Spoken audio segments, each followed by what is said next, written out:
Hey there. I'm Don. It's late. I'm up. Hi. How the heck are you guys tonight? Good, good. Oh, Mr. Bones is here. Welcome, Mr. Bones. I just got in the door. Mr. Bones is waiting for me. I like it. This week, Mr. Bones and I believe, on his show, The Boneyard, on Tuesday, we'll be watching Terrifier 2 together. So be sure to drop by The Boneyard Tuesday, usually 9:30, 10 Central Time. So it's 10:30, 11. Is that right? Yeah. So basically, we always have technical issues, but we get on. We get on. Other than that, thank you for joining me tonight. We're going to be watching The Iron Claw. Despite the title, it's not a kung fu film or a East German porn. It's a film about the Von Erich family. So a lot of professional wrestling talk tonight. I apologize up front if you're not a fan. Plenty of other in the catalog to check out. But yeah, tonight there's going to be a whole lot of wrestling and Von Erich talk. So I welcome you for hanging out. I just closed out a pop-up and told him to bring the all asses over here. Oh, I didn't know you. You were doing a pop-up right now? I thought nobody'd be on this time of night on a Sunday. That's my bad, Bones. I should have checked. Here we come, bringing the troops. Hell yeah, look at this. I got the whole midnight hour Hobbs Horror Community Boneyard crowd. Hi, I'm part of the Panty Raid. Welcome, Casey Interweb Kaiju, and welcome, Hobbs Horror. Oh, our friend Kal-El is here. Welcome, Superman. Nice to see you. Nice to see you. Lamonia says, oh, yeah, Don. Welcome, Lamonia. Let's see here. Woo, we here for the raid. We riding for the Bones here. Woo. Okay, so you guys were over on Bones channel at the pop-up boner pop-up. Sorry, don't mean to get my terminology confused. But Casey will be falling asleep soon. That's all right. You'll be here enough time to talk about the Iron Claw. Folks are saying hi to each other. Nah, you're not bad. It was a good segue to help me close out. All right, good. All right, good. Hey, Don's here. We can stop now. What were you guys doing over there? Just kind of shooting the BS? You weren't watching nothing or anything, were you? Goblin, Boglin, Sexway, fresh the Ginger stream, good time. Oh, fresh off the Ginger. I saw that. I was watching Ginger, and then I had a phone call, and I had it on mute, and I saw your little thing come up. And I was like, oh, shit, I'm missing Cal. So, yeah, I saw that you were on there. That's cool. I was watching it when he had Keith on earlier, Agoraphobe. Fresh.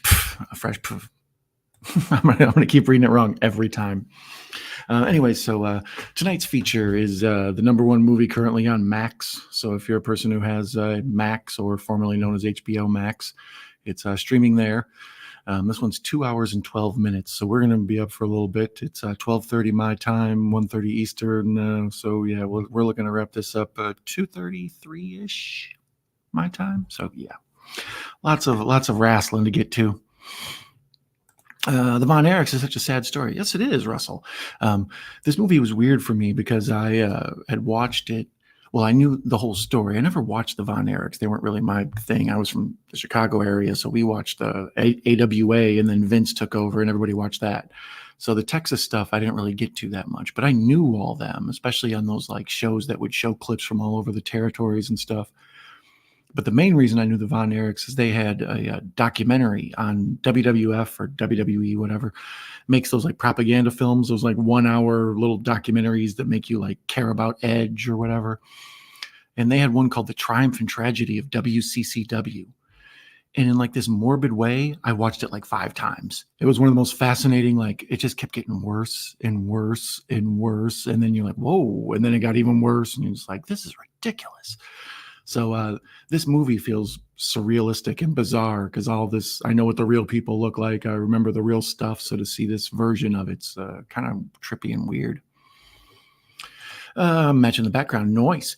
Yeah, it was warm here today. I had a tank top on, and then I realized like the tank with this movie, it's just too much beefcake.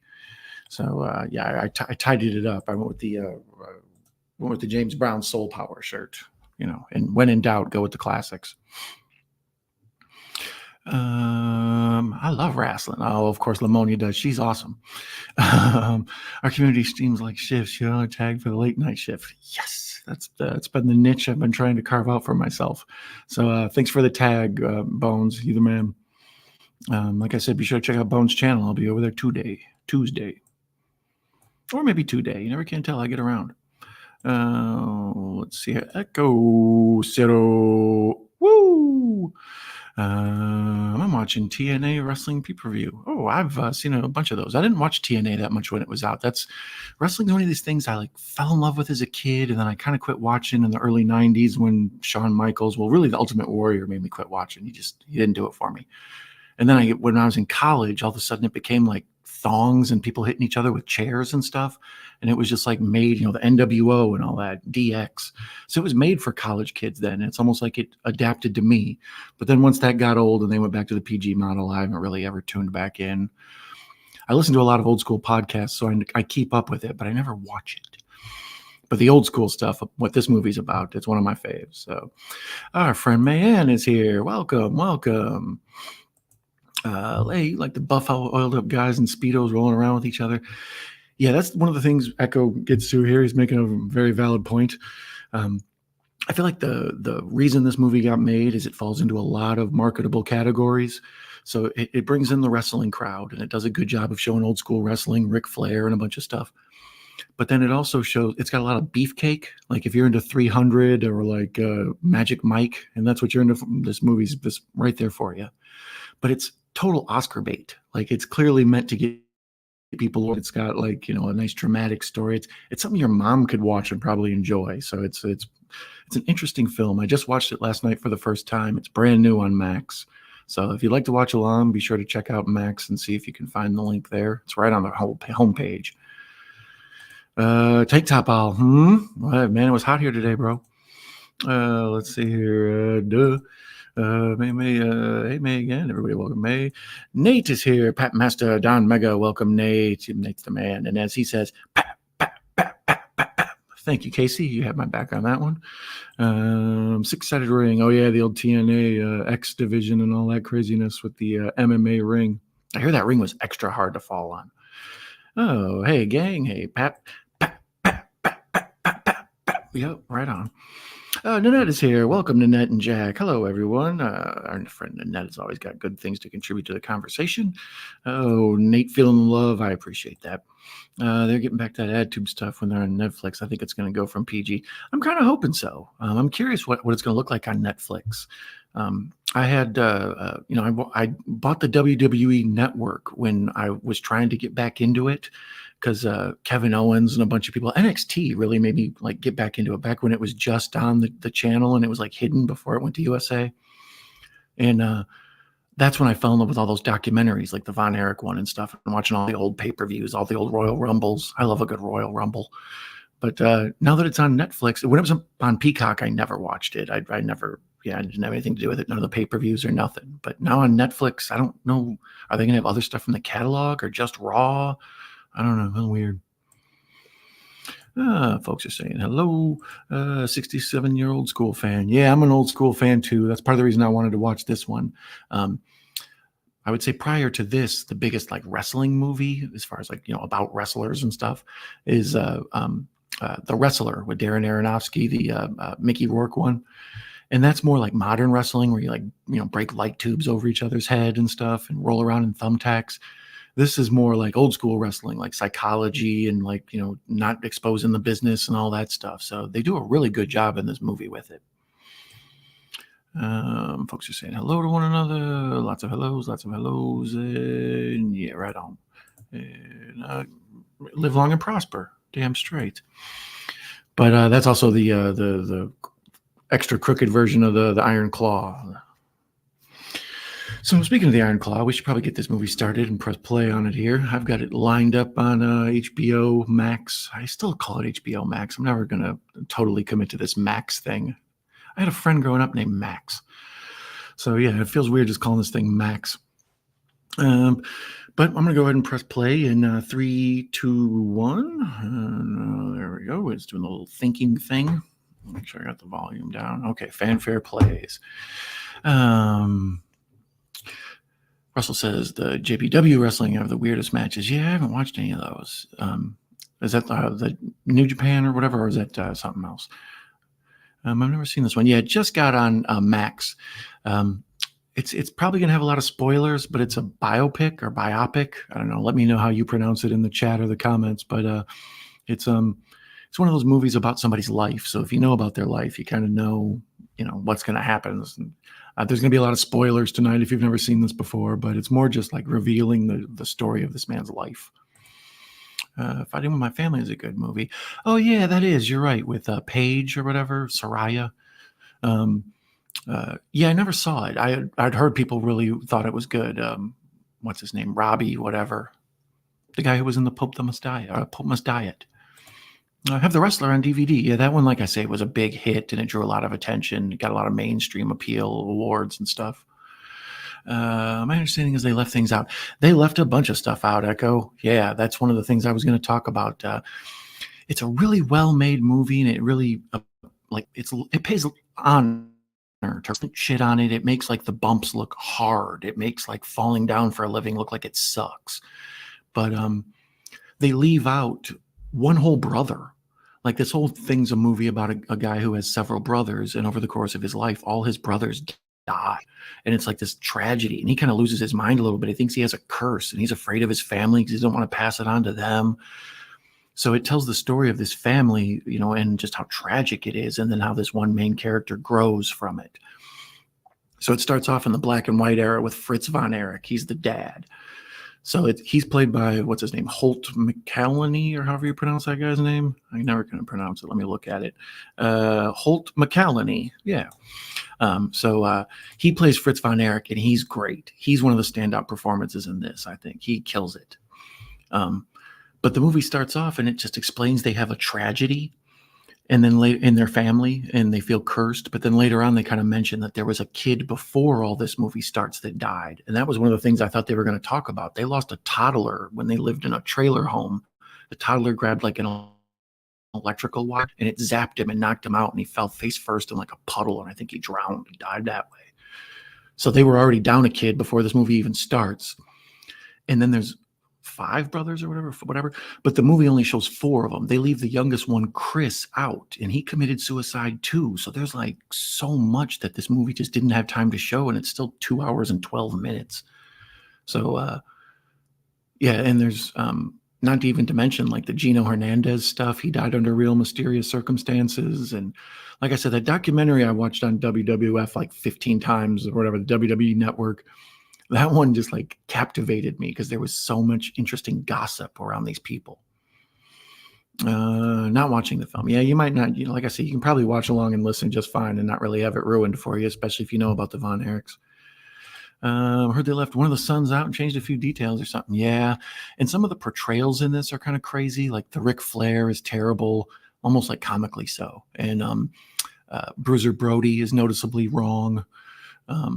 But in general, the movie itself is really done well. Like, I feel like, it's the Kevin Von Erich story, basically, and like what a tragic life he led. But I kind of felt like Kevin should have played, or Zac Efron should have played Kerry Von Erich. He looks more like Kerry Von Erich. And I felt like the guy, what's his name? The dude from The Bear, Jeremy Allen White. I thought he should have played Kevin. He looks more like Kevin. He has more of a slender build, as where Kerry was just like the steroid monkey of the year. Let's see. Be a good double feature. Put it on next. I might do that. Or is it only on WWE Network? Or it might be on Tubi. That sounds like a Tubi feature. The PG era is already over. The Rock killed it. Yeah, The Rock was swearing his ass off on those new promos. Like I say, I follow Cornette, both of his podcasts, and because of that, YouTube is always trying to like feed me extra stuff, like Eric Bischoff's podcast and all these people. So I kind of always know what's going on, even though I don't watch. The last son was 22 when he died. He was only 5'5" and had brittle bones. Yeah, that's the one the movie skips over, Chris, the little one, because I was waiting for his story. They kind of vaguely mention at one point during Kevin's wedding in this. Maura Tierney plays the wife of Fritz Von Erich, and she kills it. She's also a standout performance in this. And she mentions like her and Fritz are getting frisky at the wedding, and she's like, well, you can't get me pregnant anymore. And I was thinking that probably had something to do with that, Chris being born so late. But the movie also skips over the whole Lance Von Erich debacle. Like after all the sons died, they brought in got to be a fake Von Erich, the cousin Lance. So they skip all that. Apparently MJF, the wrestler, was supposed to play him, and he shot all his parts, and he missed AEW for like how many months filming it, and then they completely cut him out of the movie. That was one of the things I wanted to see. Jabroni, if you smell what Lamonia's cooking. Speaking of beefcake, yeah, this is one of the scenes right away. I was like, I don't know if I'm able to take this. The brothers are sleeping in their bedroom at home, and they still got like little kid sheets and blankets and stuff. And Buddy gets out of bed, and he looks like he just like the most HGH'd up person in the history of time. And of course, he's got his tighty whities on. It's like, all right, give me a break. Zac Efron is huge. I don't know what he takes, but whatever it is, it clearly makes you swole. The wrestler is more indie wrestling, which is a lot different than big league wrestling. Yeah, for sure. Although AEW tries to have a lot of indie feel sometimes, though. Final boss, yeah, The Rock. Lay it's in the dictionary. Jabroni is? Cool. Some scenes of The Wrestler were filmed in my town. Oh, yeah, you're from New Jersey. I like The Wrestler. I thought it told especially a good story where he was like famous at one point, and then it kind of faded off, and he was still playing like his old school Nintendo video game and stuff, because that's probably how it would be. You're like, oh, I'm in a video game, and it's from like 20 years ago or whatever. And how hard it must be for a lot of those dudes when they're not in, the big leagues anymore, trying to still make a buck off of the only thing they really know. Zac Efron's hair in this is killing me, though. He's got like this. He's supposed to look like Kevin Von Erich, and young Kevin Von Erich did have that sort of Dutch boy look, but he just looks so absurd. Like the whole movie, I keep looking at it like, is that a wig? It sure is. I love it. So you do smell what Lamonia's cooking. I think Bloodline changed it back, but Rock stamped it, made it official. Yeah, bringing The Rock back was good, but did you hear that whole thing where he got like $30 million or whatever of stock and the new company, and he got his rights back to The Rock and a bunch of the other stuff, the Nation of Domination and all this. So yeah, once again, I warn all listeners, this is going to be a lot of wrestling talk tonight. So this movie's a good excuse for it. Like I said, the only other ones are besides the bad WWE films movies.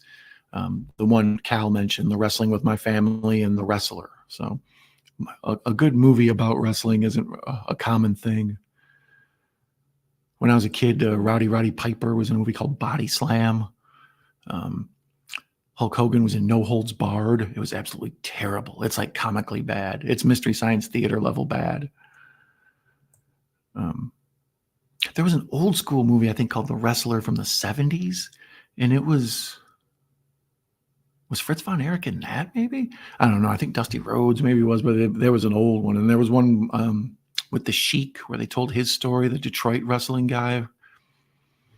Speaking of the Sheik, Kevin Von Erich is wrestling the Sheik right now, who's played by Chavo Guerrero.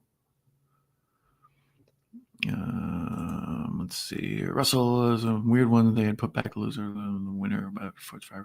What?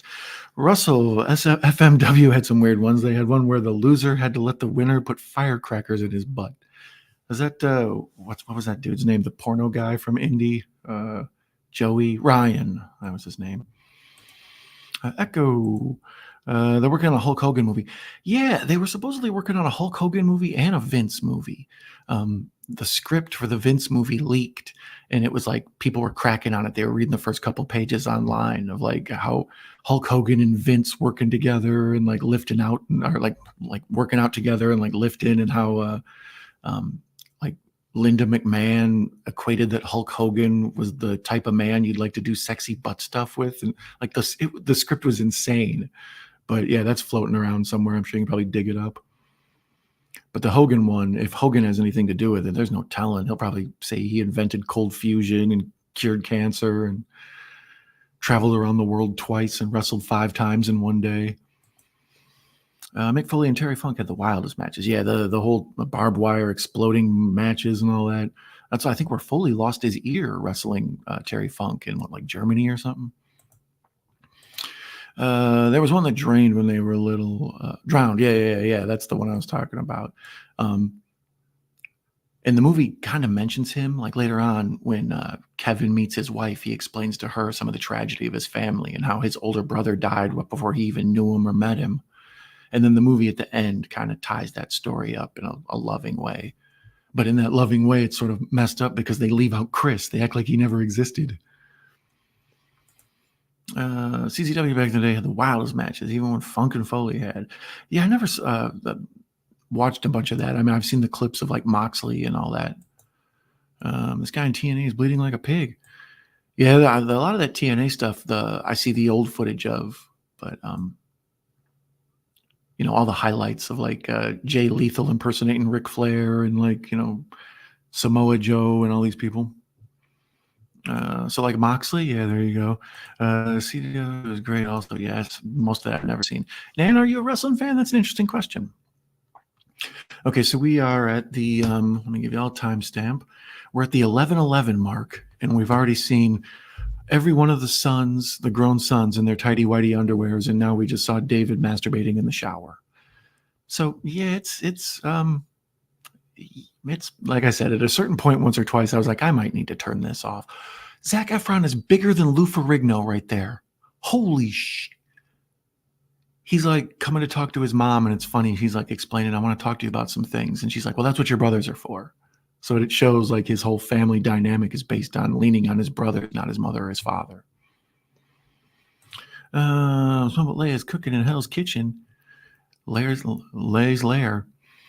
Zandig was the bomb. CZW is not so much. I like the older stuff too, more like the 90s. Yeah, I first started watching when I was a little kid. I think I told this story once before. Excuse me. Man, look at that scratchy voice. So when I was a little kid, one other kid on the playground was talking about Rocky III with me because Rocky III was the coolest, right? And Mr. T at that time blew up. He was all over A-Team and all this stuff. So he, the kid on the playground told me Mr. T is going to fight that blonde guy from the Rocky movie, Thunder Lips. And I was like, what? And I went home and kind of like tried to ask about it. My dad's like, yeah, I don't know anything about all that. So I saw a commercial on TV and I understood, oh, Hulk Hogan and Mr. T are going to be a team. You know, that's how playground stories, they're always broken. So I figured out Mr. T was going to be wrestling with Hulk Hogan and they were going to be fighting Roddy Piper and Mr. Wonderful. And Roddy Piper, like I'd never heard of him or Mr. Wonderful. And I watched that match and fell in love. I was like, Roddy Piper's my dude. So for years, I watched wrestling, Hulk Hogan's Rock and Wrestling cartoon, all that in the 80s. Like I got to be a wrestling junkie because of it. But in my area was AWA. Vern Gagne was this old promoter who was kind of equivalent to Fritz in this. His son wrestled and he kind of did the same thing. They knew like if you're in charge, people can screw you. Like you can give them the belt and make them the champion, and then they can leave your territory with your belt, or they can, you know, whatever, do the match their own way and take gambling payoffs or whatever. So you can't trust anybody except for your family. So keep your family like the top guys, then you're safe because they probably won't betray you. So that's the story here with Fritz and his kids. And in my territory in Chicago was the AWA, and Greg Gagne was like the most absurd. He was all like skinny and he was balding and he just didn't look like a pro wrestler. But my area had the Road Warriors. So that's why I never really watched much of this with the Von Erichs, because it was like, we had the Road Warriors. What do I need these Texas Cowboy guys for? I mean, I like The Rock. He was not one of those. Like I say, the later wrestling in the 90s, the Attitude Era, they reshifted everything. Same with when NWA or when WCW changed with the NWO, and they sort of made bad guys cool and all that. He's on board. Triple H can't believe he did him again. I'm assuming you're talking about The Rock, maybe. My favorite was The Undertaker. Yeah. When I was mentioning that on the WWF network, I always want to call it WWE network. They have all these like documentaries that make you care about like Edge or like the story of The Undertaker. There's like 50 Undertaker documentaries. And it's all just to keep their legend alive. Like well after they're retired, they'll still sell Undertaker action figures and T-shirts and stuff. So the classic ones like never go away. They're still making money off Hulkamania shirts. The Big Show, the Waterboy, though. Yeah, Captain Insano. Did they do anything with it? AEW bought the rights to Captain Insano while they had the Big Show, but I don't know if they ever paid that off or what. I knew that was a thing that happened. I thought it might be interesting. Brody was something else. I have the triple DVD set, The Last Rebel, that talks about him, and he was not someone you want to mess with. Yeah, that's another. He's featured in this movie several times. You see him helping train David, and you see a couple matches where Brody has like a guy in a headlock, and you can tell who it is because of the beard and the hair. But Bruiser Brody was like 6'7", 6'8", and this guy's like probably like 5'11". Like it doesn't quite work right. But Brody died under mysterious well, not mysterious, but everybody knows he got stabbed to death. But in Puerto Rico, it was like a whole big, there's documentaries about that too. All these guys have these just crazy, fascinating lives. That's why it's kind of always interesting. There's so much gossip to mine for stories. I got attacked by the OG Sheik years ago because I went after him. Oh yeah, did he have the snake? Or did he blow fire at you or throw a fireball or whatever his deal was? Max is here and he says wrestling is fake. It is not, Max. It's predetermined.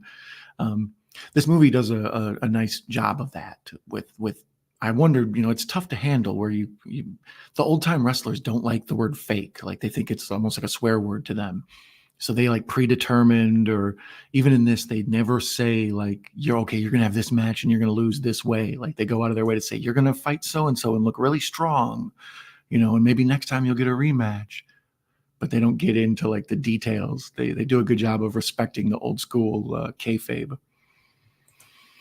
Brody was killed in the locker room. The guy got off. Yeah. Stabbed to death. That's crazy. The Vince movie will air on adult sites, right? Especially now with all the crazy stuff about Vince. When I heard he pooped on that lady, I was like, okay, this has gotten just way too far.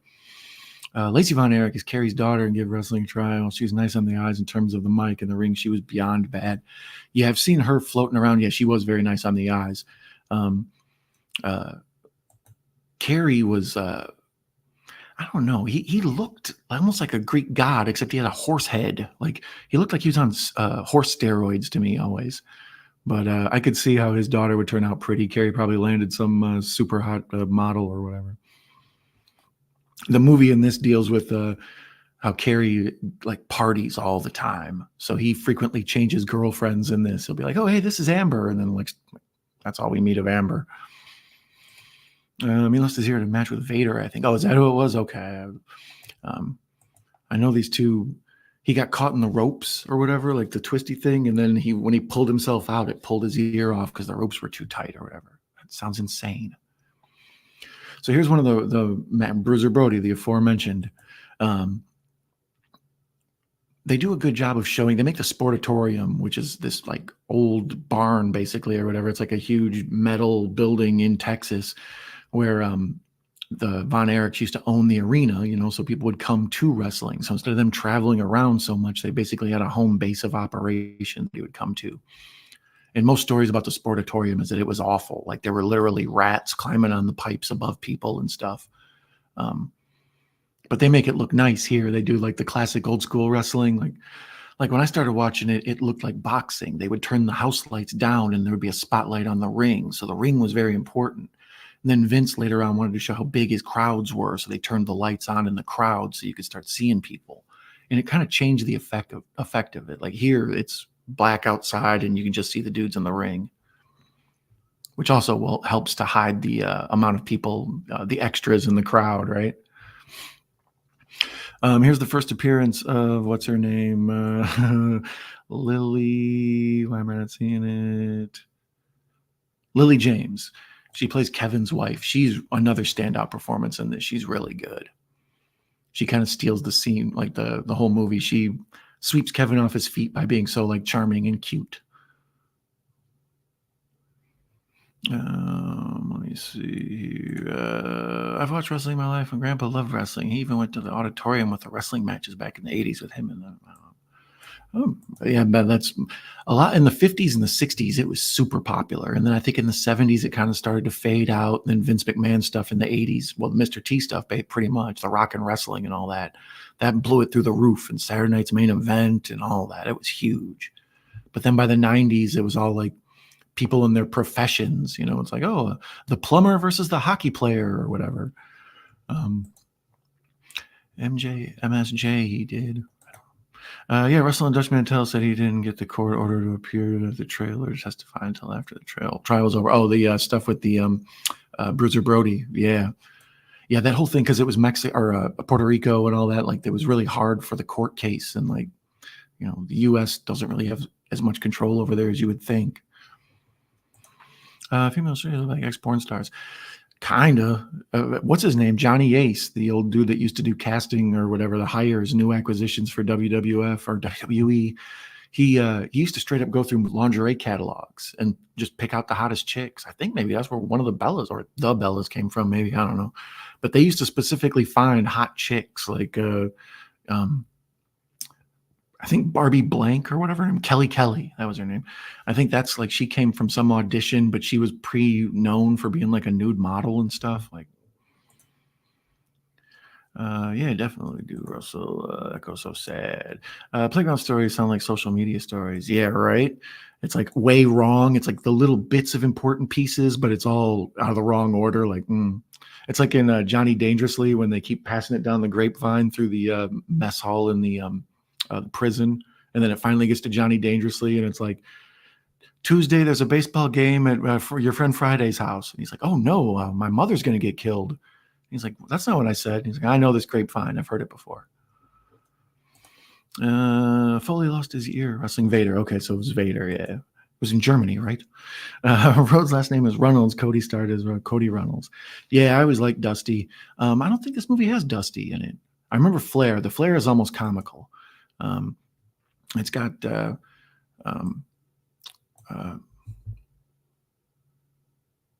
trying to remember. Chris Adams they have a Chris Adams knockoff in there. There's a bunch of folks. The Freebirds you see a couple times. The Freebirds are real easy to recognize. That's one of the few good castings in this. No, Yukon Eric took his ear. Maybe Captain Insano Micro Brawler. Oh boy, that's some high quality H2O. Fake isn't most entertainment. Yeah, that's what I say. There was a movie called, what's it called? Paradise Alley or whatever. It's a Stallone wrestling movie. I've never seen it. Terry Funk's in it. And in there, I guess at one point, people were making fun of wrestling. The stuntmen were like hassling Terry Funk about being a fake wrestler and stuff. And Stallone came over and shut that down. And he was like, these guys do a live stunt show with one take and audience on all four sides, like watching every little thing to try to make it, you know, they see the tricks and they're still able to make people believe. So yeah, if it's done right, it's kind of an amazing spectacle. The Sheik is Sabu ECW uncle. Yep, exactly. The Sabu. The homicidal, genocidal, incesticidal. I don't know. I love the videos of the secrets of pro wrestling. Yeah, there was that one guy, the masked wrestler, and he would show like how you do a suplex and not break a guy's neck and all this. So here's the scene. Him and Pam went out for their first date. So we're at the 2340 mark. And he explains to her that, you know, my brother had passed away when I was younger. So now we're just now 20 minutes getting into one of the first dude's deaths. I think they maybe wanted to like stagger them so they almost come in beats, because they do. It's absurd. They start dropping like flies in this thing. The ropes were too tight and Foley got his head stuck in them during a match, and Vader was trying to get him free and got his ear ripped off. Yeah, what a terrible way to lose an ear. Why did they talk about Andre the Giant being a wrestler until the anniversary a few years ago? Yeah, I don't know. I wonder if there's something with the estate, because I know like Andre's daughter, he reconciled with her towards the end of his life and something like that. And I wonder who owns the rights to what, you know. He was probably never around to sign a Legends contract, you know.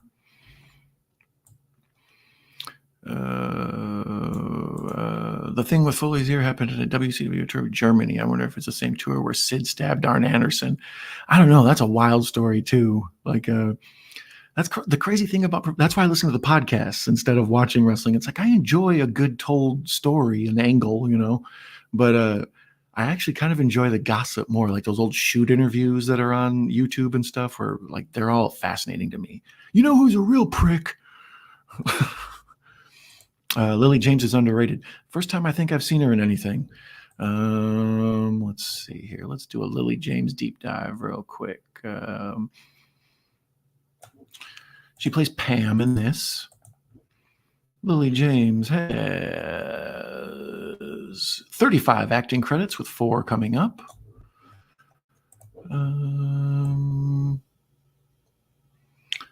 TV short. She was in Wrath of the Titans, Broken, Fast Girls, Silent Treatment, Cinderella. Shout out to May, Cinderella.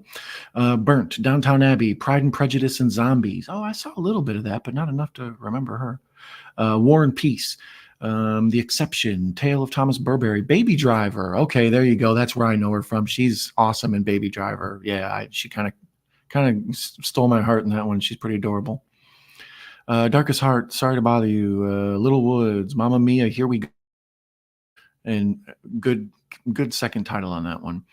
One Red Nose in a Wedding, Rare Beasts, Rebecca, The Dig, Pursuit of Love, and Pam and Tommy. Oh, that's right. She was Pamela in that Pam and Tommy miniseries thing. I do recall that. What's Love Got to Do with It? Finally Down, and The Iron Claw was her most recent feature. Coming up this year, she's got Greedy People. So shout out to Lily James. I hardly knew ye. Yeah, Zac Efron with his Dutch boy haircut, and he's just like, he looks like the Incredible Hulk changing. Like when Bill Bixby would get pissed on the show and his eyes would turn green and they would like do the close up of the sleeve busting. That's what it looks like. He looks uncomfortable. He's so swole. My favorite thing about this movie is the attention to detail at the Sportatorium. I was hoping for that and got it. Yeah, they like I say, they do a good job of showing it lovingly. They don't show the bad parts. They really make it look like a cool, almost like roller skate rink or something. Like they have the people lined up, and it's got a real like Dazed and Confused vibe to it, where everybody's just sort of hanging out, and it's like the cool place to be. And welcome, Mitch. Nice to see you, buddy. Let's see. The Love Brothers. Brother Love? Trish Stratus. I love me some Trish Stratus. Trish is Canadian. Yes, she is. She's another one. She, obviously the way she's built and stuff, she was built, she could do pro wrestling. She was a bodybuilder, but she was primarily known from being like a hot fitness model in bodybuilding magazines, like, showing off her back muscles, but it's really an excuse to show her in a thong. Like, so I remember when they announced her coming in, and then, yeah, she was not very easy on the eyes. Let's put it, she was easy on the eyes, I should say. So here's Harley Race. That's what I'm fascinated by. The Harley Race caught me. It's an okay. I give this Harley Race 7 out of 10. He's got the suit down. He's got the curly hair. The beard, not so much. But later when he's wrestling, he's got Harley Race's build, like with a belly, and he looks like a dude who would just kick your ass in a bar. Like some old man who's like, you got a problem? And here Harley Race is like holding up the belt, and they use all the old graphics and stuff. Like back in the day, they used to do the WCCW logo and stuff. So they're doing all of that. It's pretty dope. I know she's my fave. Yeah, she's a classic. Piper's first match was in Canada, 15 years old, and lost in 10 minutes. Yeah, he was Canadian. I think he got started in LA and he traveled around, but I believe he did wrestle in Canada first. Like he had maybe done some job matches or whatever, but he caught on big later on when he was, first he was big in like Portland, and he moved down to like Georgia Championship Wrestling or whatever it was called. But then later on when he was working for Vince, he was perfect because, Hogan, his interviews were all right. They were interesting, but they weren't very good. But Piper could cut a promo, right? Hey, Mitch. Yeah, folks are welcome. Mitch. Keep the lights down. Hides how many empty seats there are. Yeah, exactly. Good call, Echo. Yeah, that's kind of what I noticed with this too. But later on, they do a scene where they show how business is going down, and they do a wide shot, and you can see how many empty bleacher seats there are around the edges to show like the business is falling off because of all the people dying and stuff. That's where I assume they would have had the whole Lance Von Erich story, but they never got to it. Yeah, in the ring, this Harley Race looks pretty decent. I believe Kevin Anton is his name, the actor playing him. So shout out to him. Good night, sweet dreams. Sleep well, Lemonia Demonia. Lemonia Demonia. Yeah, thank you for joining us, Nanette. You and Jack, I appreciate you being here. No, Lemonia's leaving, going to bed. We'll catch the replay later. You sleep well, Lemonia. Lemonia Demonia. So maybe Nanette isn't leaving, but I was tricked again. Bobo Brazil is an icon. Yeah, I love me some Bobo Brazil. I often use his name as a goof. Like it's just a funny sounding name, Bobo Brazil. But he was like this big, huge black guy who I think he wrestled in the Sheik's territory, but he was just a classic. Sweet Daddy Siki. There you go. So Nanette is staying. Okay, I would think things that WWE won't show you in videos, right? I commented on a Sabu match. You commentated a Sabu match. Nice. At that point, he was resigned to throwing chairs, DDTs, and multiple camel clutches. One of the hardest matches I ever called, but a nice guy backstage. He seems to be one of those guys who's like kind of old school with his attitude. Like, you know, he'll try to do anything he can to like bump up his money and stuff. But I don't know. Every time I've seen him interviewed, he's interesting. Like I said, those shoot interviews I used to watch. He's one who gives good shoot interview. You know, he'll talk a lot of shit about people. So here's this part, and this kind of blew me away. Kevin has a match with Harley Race, who's the champion, and Kevin wants to be the champion. But Harley Race takes him outside and does a suplex onto the cement. And they cut to Kevin like struggling. You can tell he can't breathe. Maybe he had a concussion, got his bell rung, whatever. So they make it look like this hurts. They don't act like this is some like, oh, he knows how to fall. Like, no, dude looks like he's maybe dying. And then he rolls back into the ring. And because he's hurting so bad and because he's not that good at promos, he can't cut the promo that he needs to cut on Harley Race. So his brother David jumps into the ring and grabs the mic and like cuts the promo and ends up moving ahead of him because it's important that you have to complete the whole story no matter how hurt you are or anything. So this movie does a good job of kind of explaining the mentality it took to be, you know, a wrestler back then and even now, I guess.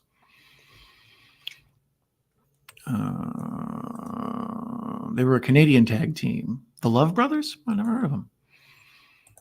I love you. So is Brother Love stealing that from them? Speaking of Dazed and Confused, would you ever do a live stream watch party if you haven't? Probably. Dazed and Confused is a fun movie. It's there's not a lot going on in it. It's more like it's a hangout movie. You just like meet these cool people and you hang out with them. But I think there's probably so much to talk about with the filmmaking, Richard Linklater, and then just going through the films of all the stars in it, Ben Affleck and all them, you know. Mitch, you were a ref? I'm not going to say, but anyway, yeah, I was going to say, I read yours before I read Lamonia's and I got confused. Yeah, I figured it out later. Ernie the Cat Lad. Oh, yes. Come sit under the learning tree. Yeah, like I said, I listen to those Cornette podcasts all the time, and he loves Ernie Ladd. He goes on and on about what a cool guy he was and how smart he was. Ernie Ladd would show up, and he would want his payout. And if they didn't pay him, he would go out to the arena with his bag and walk around the ring and let everybody in the crowd see him. And then he would leave. So the audience would ask, like, well, where the hell is he? It's like, we saw him here, but had to get his money. I did some ref training, Russell. That was a hard job, but I have impromptu ref 2 title matches at the company I'm built. The play-by-play guy and commissioner. Nice. I was unaware of this, Mitch. That's cool. It's cool bona fides. The play-by-play and the commissioner. See, that's interesting because you have a very rock star style about you. The wrestling thing makes sense. I get it.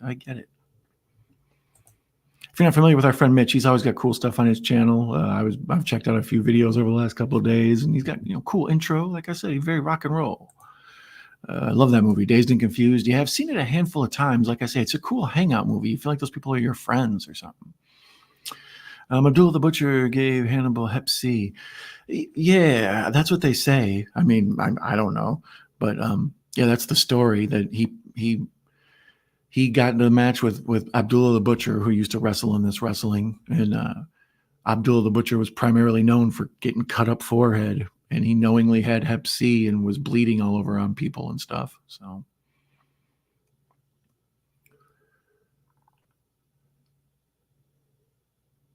So here Fritz comes in and he looks at him with like disappointment, like, man, you couldn't do the interview. And he's like, David, good job. And we see like David bump ahead of Kevin as like being his favorite. Fritz is a real bastard. Like the breakfast table, he'll tell his sons their ranking. He'd be like, right now, Kerry's my favorite, then Kevin, then David, then, Jesus, dude. Terrible father you are. There are photos making the rounds of AEW, and ouch, not good. Lots of empty seats. Yeah, that's what, like I say, Cornette talks about that and then keeps me informed on that. They apparently really wanted to move into like bigger arenas to feel like a bigger promotion, like they were equal to WWE, but they're not able to fill up the crowds. And their business model is also one that WWE has gone to, where they would, instead of making the seats around the ring very expensive and the seats way up high cheap, they make like everything expensive. And their goal is to get the most money out of each person instead of get a huge crowd. And AEW apparently does a lot of that too. Like they overcharge now and stuff. That's a shame. When AEW first came out, I was really interested in it. I was hoping that they would make a competitor to what Vince was doing. Because when Vince was booking, that's when I quit. I tried watching again, but it was all just so bad and convoluted. They'd start a storyline and then 3 weeks later just drop it and we'd never hear about it again and stuff. Triple H was much better. Like I said, the old NXT I enjoyed a lot when it was hidden behind the WWE channel paywall. And that was all Triple H. So here's the first introduction of Kerry at the 36:50 mark. So we don't even meet him until the movie's already more than a half hour in. Yeah, once again, I'm taking back that Dude should play Kevin and Kevin should play Kerry, or Zac Efron should play Kerry. He looks more like him. But the story is Kevin's story. It's all about him. He's the one that has personal growth. He's the only one that's left living. So Zac Efron clearly wanted to take that role to have a big Oscar, try to get some award shows and stuff. And it's good. He does a good job. It's better for his career than Baywatch or whatever. But Dude is way more built and looks like Kevin as opposed to Zac Efron, who looks like freaking The Rock when he came back. I just subbed you, Mitch. Yeah, that's nice. Like I say, Mitch does good content. I recommend checking it out. Hey, now has a YouTube channel. Hey, now. I don't know. I haven't subbed you since Wednesday, Russell. Oh, look at everybody making friends. I like that. Yeah, this now we're seeing the part where Kerry is an Olympic discus thrower. And that was always the story they told, but I didn't ever know anything about it. He apparently was supposed to go to the Olympics in 76, or was that when it was? And we boycotted it. It was hosted in Russia, so America didn't send its athletes. Yeah, so Kerry doesn't get basically the whole point is Kerry doesn't get to go to the Olympics because we boycotted him that year. So because of that, he becomes a wrestler. That was his fallback plan. So we see here where Jimmy Carter, and they play the whole speech where Jimmy Carter comes on TV and explains how we're not going to send our people to the Olympics and whatever. And we just see the reaction on the family. It's like really emotional, heavy scene. I live by Jim Cooper. I pay a contribution just to see him manage CM Punk. Oh, hell yeah, for sure. I was kind of hoping that would happen at one point when Punk was in AEW. I was kind of hoping Cornette would manage FTR, but Cornette says he's just way too old to be doing tours, like traveling around. I don't blame him. He's like, I'm not getting on an airplane. I was kind of hoping Cornette would turn in this. I know the Midnight popped up and wrestled in here. I think they might have even wrestled on the famous Dallas show that this covers. There's a part where David, after he passes away, they hold this big show and they can't fit it in the Sportatorium or any normal arena. So they do it in the Cowboy Stadium and it have 35,000 people or some shit. But you have good taste, Mitch. Mitch been some for a while. Yeah, Mitch does good stuff. I see he also does collaborations with folks I like and stuff. So yeah, it's Mitch puts on a good show over there. Yeah, so here's Kerry coming back home. I'm not familiar with this dude. I mean, I know who he is. The what's his name? I know who he is. What's his name? Jeremy Allen White. I believe he's primarily known from Shameless and then The Bear, which I've watched a handful of Shamelesses because they're funny and people have told me to, and they're right. I always enjoy it whenever I watch it. But I haven't seen any of The Bear. A show about a sandwich shop didn't sound good to me, but apparently people love it. Jeremy Allen White has 27 credits. His first film was a TV series. He was in Beautiful Ohio as young Clive. Aquarium as David. The Speed of Life, Law and Order, After School, The Fourth, 12, Law and Order. Time being, movie 43 in the segment Homeschooled. Bad Turn Worse, Rob the Mob, Chasing You, After Everything. Is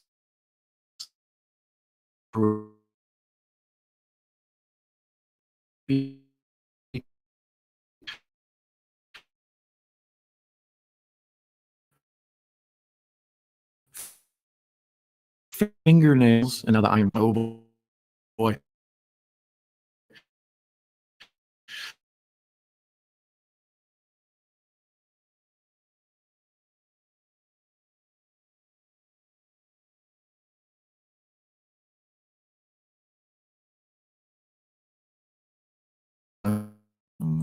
Let's do a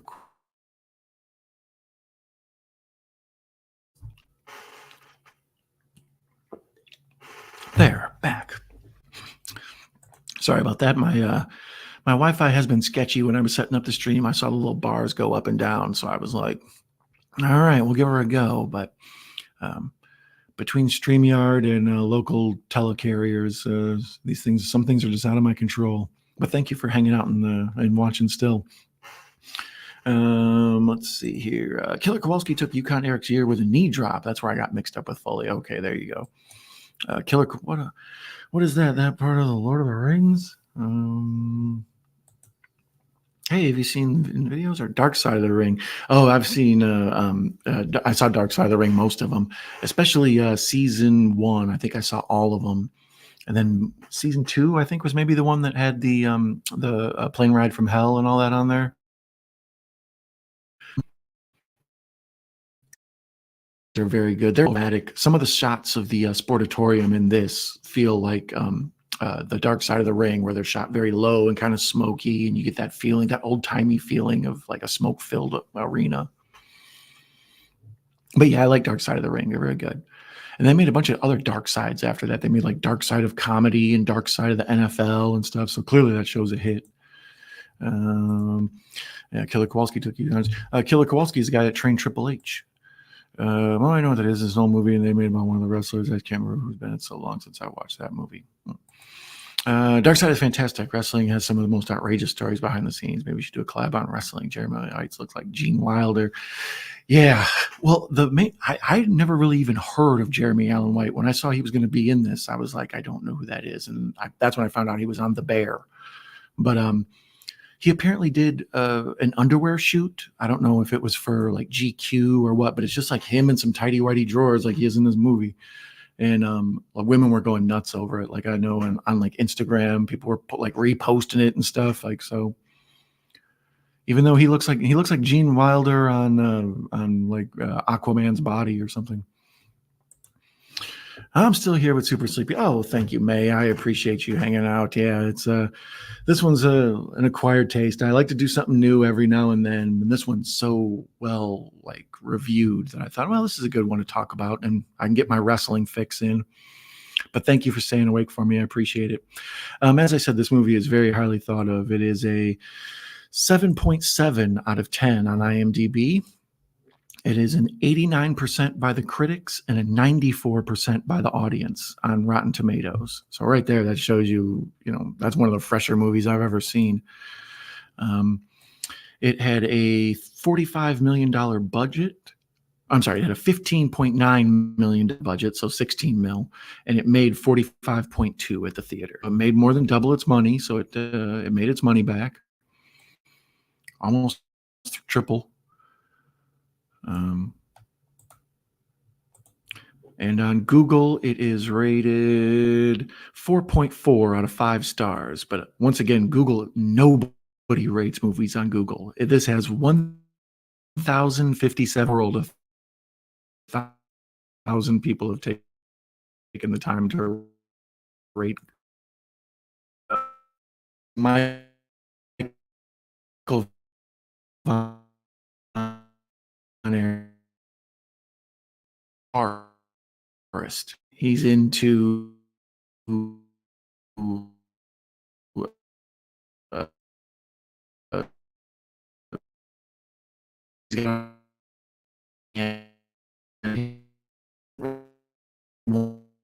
be a wrestler. He's just he's yeah.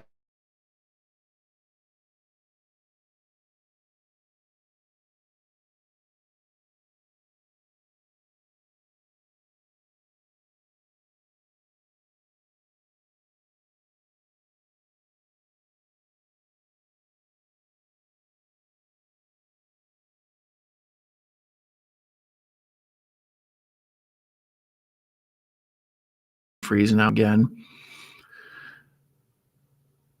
So now they're having a house party with, so once again, I apologize for technical difficulties. It's frustrating me as well. We see Kevin and his wife, or what's going to soon be his wife, Lily James.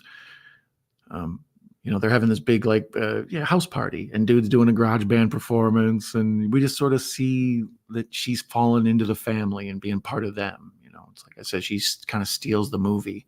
Speaking of steals the movie, this is one of the parts that, because I watch so many movies, I've grown to be a bit of a connoisseur of movie sex scenes, and this one right here, this is pretty good. Kevin and Pam go out to the pickup truck, and he gets in, and she climbs on top of him, and the whole thing is shot in silhouette, so we can't really see anything other than the outlines of their faces, and they're just like passionately kissing and talking, and the camera slowly pushes in, and we see him like breathing heavy, and he explains how he's a virgin, and she thinks that's like super sweet and all this. But it's pretty sexy, like as far as movie sex scenes go. This is a good one. It's a winner.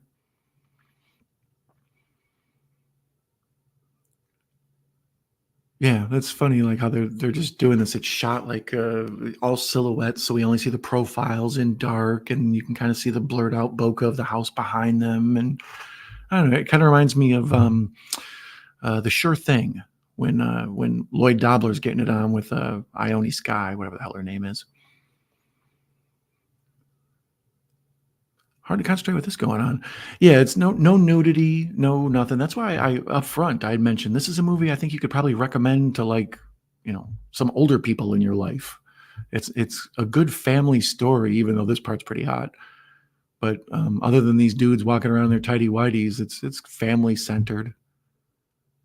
But it's a good film about dealing with tragedy and having a lot of tragedy in your life and how you react to it and stuff. So let's see here. I would tell her that too. Cal's a hustler. You got to watch out for him. The Ready to Rumble film. Yeah, I remember that. That's one I intentionally left off the list of wrestling movies. It's up there with Body Slam. Actually, Ready to Rumble's not that bad. It's a guilty pleasure because I've seen it so many times. TBS used to play the hell out of it. That was the whole thing where Arquette won the belt and all that. Russell says, "Plane Ride from Hell." Yep. I'm telling you too. I will leave you to enjoy the movie, my friend. I'm ironically off to a film and news update for my wrestling. Nice. Mitch 316 now. Well, thank you, brother. Yeah, Mitch is good people. I like having him around. That's interesting. He's into wrestling like that.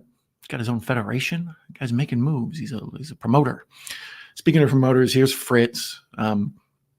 Before Vince took over everything, now a lot of people know this, but there used to be territories. So this was the Dallas territory, I believe. And then a different guy ran like the Houston territory.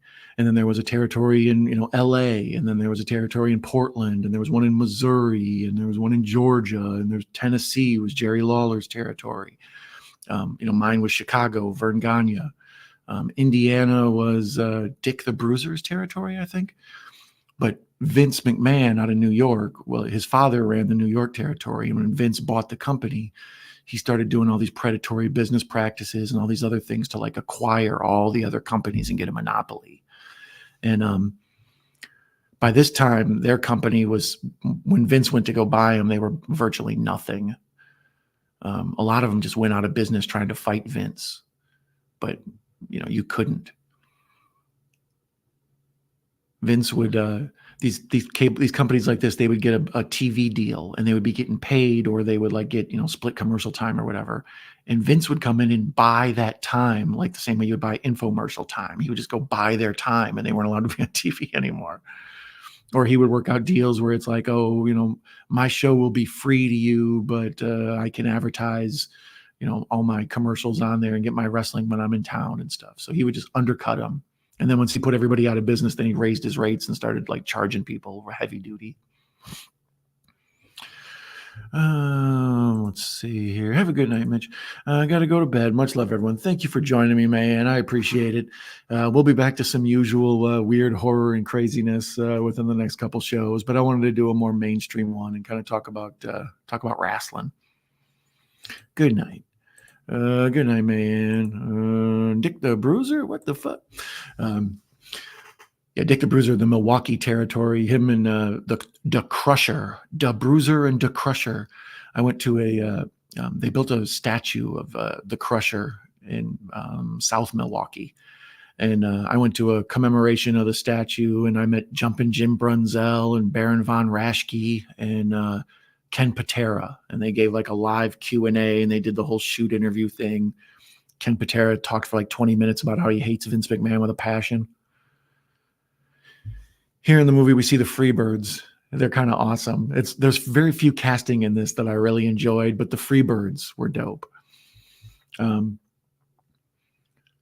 And here they show when the Freebirds are stomping in Fritz's hand so he can't do the Iron Claw anymore. And then later that night, they show him all out drinking. And there's Kerry doing lines of coke. But they do a good job of montage in this. Like we kind of see the brothers becoming a big deal and like slowly evolving. Like Kerry's becoming more of an addict, and they're working bigger arenas and making more money. It's kind of like in Blow or something where they just show everybody just stacking up the cash, right? Let's see here. Steve Austin got stone cold from his wife. Steve came over for dinner and said, "Get stone cold." Yeah, that's that lady, the Miss Linda, I think her name is, or something like that. She was actually Chris Adams, who shows up in this movie, or a version of him in this movie. That was his woman. And apparently when Stone Cold came to the territory, she ended up leaving with him. But there's a part in here where we see young Chris. No, they don't show Chris. It's Michael, when Michael's wrestling and he breaks his shoulder. He is wrestling Stone Cold, I think. Dick the Bruiser will be in the Vince movie, adult movie. Yeah, right? They say Vince had sex toys and he named them after the wrestlers, like the Brock Lesnar and stuff. Like, what kind of freaky shit you into, Vince? Ken had Bulldog Brown and Gene Knitsky. Yeah, I've heard of Bulldog Brown and Gene Knitsky. I don't think I've ever seen him wrestle. Bulldog Bob Brown, right? Haystacks Calhoun, I actually saw once when I was a little kid and I was way into wrestling. That, I think, a ripoff. Well, Uncle Elmer was a ripoff of Haystacks Calhoun. He was like a big country boy. Like he weighed 700 pounds or some ridiculous thing. Here we go with this Blow. Cal loves Blow. Vince is a perv. Yeah, he's a sick, right? That's what I'm saying. Just the things about Vince that we keep hearing from these lawsuits that are coming out. It's like when Sable sued him for sexual harassment, and then they brought Sable back after they settled, and he had her be his like sex slave and make out with him on air and stuff. I was like, how is that legal? Like, isn't she going to sue again? Same with Trish Stratus. He like used to make her walk around on all fours and stuff, like just all these crazy like psychological power things. And he would do that with wrestlers' careers. Like he would hire them and then not use them and then just let their career fade away after like 3 or 4 years and no one cared. Just weird, messed up. Like, I don't know, just loved the power he had. Some of the stuff about like Ashley Massaro and all that came out is super disturbing, where they like kind of basically covered up her being sexually assaulted, and I don't know, a lot of shoot interviews are going to be made out of that. So here they're still in this montage where they're going around the circuit battling the Freebirds, and we can see Buddy Roberts has the headgear on, because there was a whole thing where he was supposed to get his one of the Freebirds was supposed to get their head shaved, and Buddy Roberts did, and that was right around the time I started watching wrestling, so I kind of knew that storyline. WCCW was mainly on ESPN. That's where I would watch it. But there was also a show in Chicago called Honeybee, or something like that. It was hosted by a lady named Honeybee. And it was like this just big, crazy professional wrestling lady. And she looked like kind of like an adult version of the Bee from the No Rain video. And she would host wrestling clips. And she'd be like, now we're going to go down to Texas and check out the Von Erich boys, over to Georgia and watch Ric Flair. So that was my primary connection to the Von Erichs, was through Honeybee. That freaks me out. What is wrong with Vince? Yeah, he's crazy. Sable marries Brock Lesnar after that. Blink twice, Sable, for sure. They say stuff has come out in the lawsuit that apparently Brock is into peeing on women. Like the Vince lawsuit and all the stories that have come out in addition to it, and Kevin Dunn, the old producer of WWE, is like just all like, there's going to be books written, I'm sure.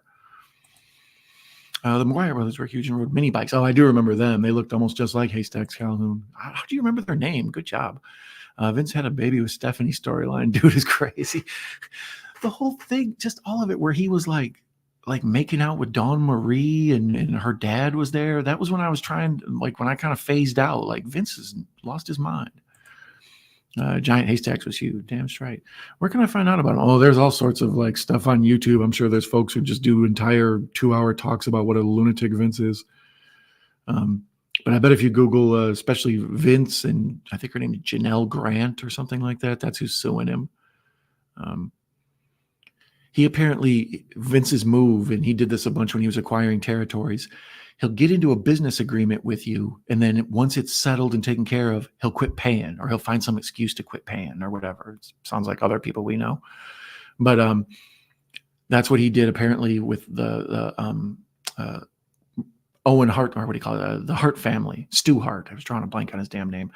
Apparently, he bought the Stu Hart's territory and acquired Jim the Anvil and Bret Hart and a few other people, and then paid him for like a year and then stiffed him, quit paying him.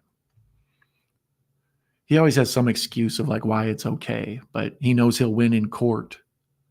He did one of the moves that all rich guys do. It's like, get a lawyer, not like have a lawyer, but just buy one.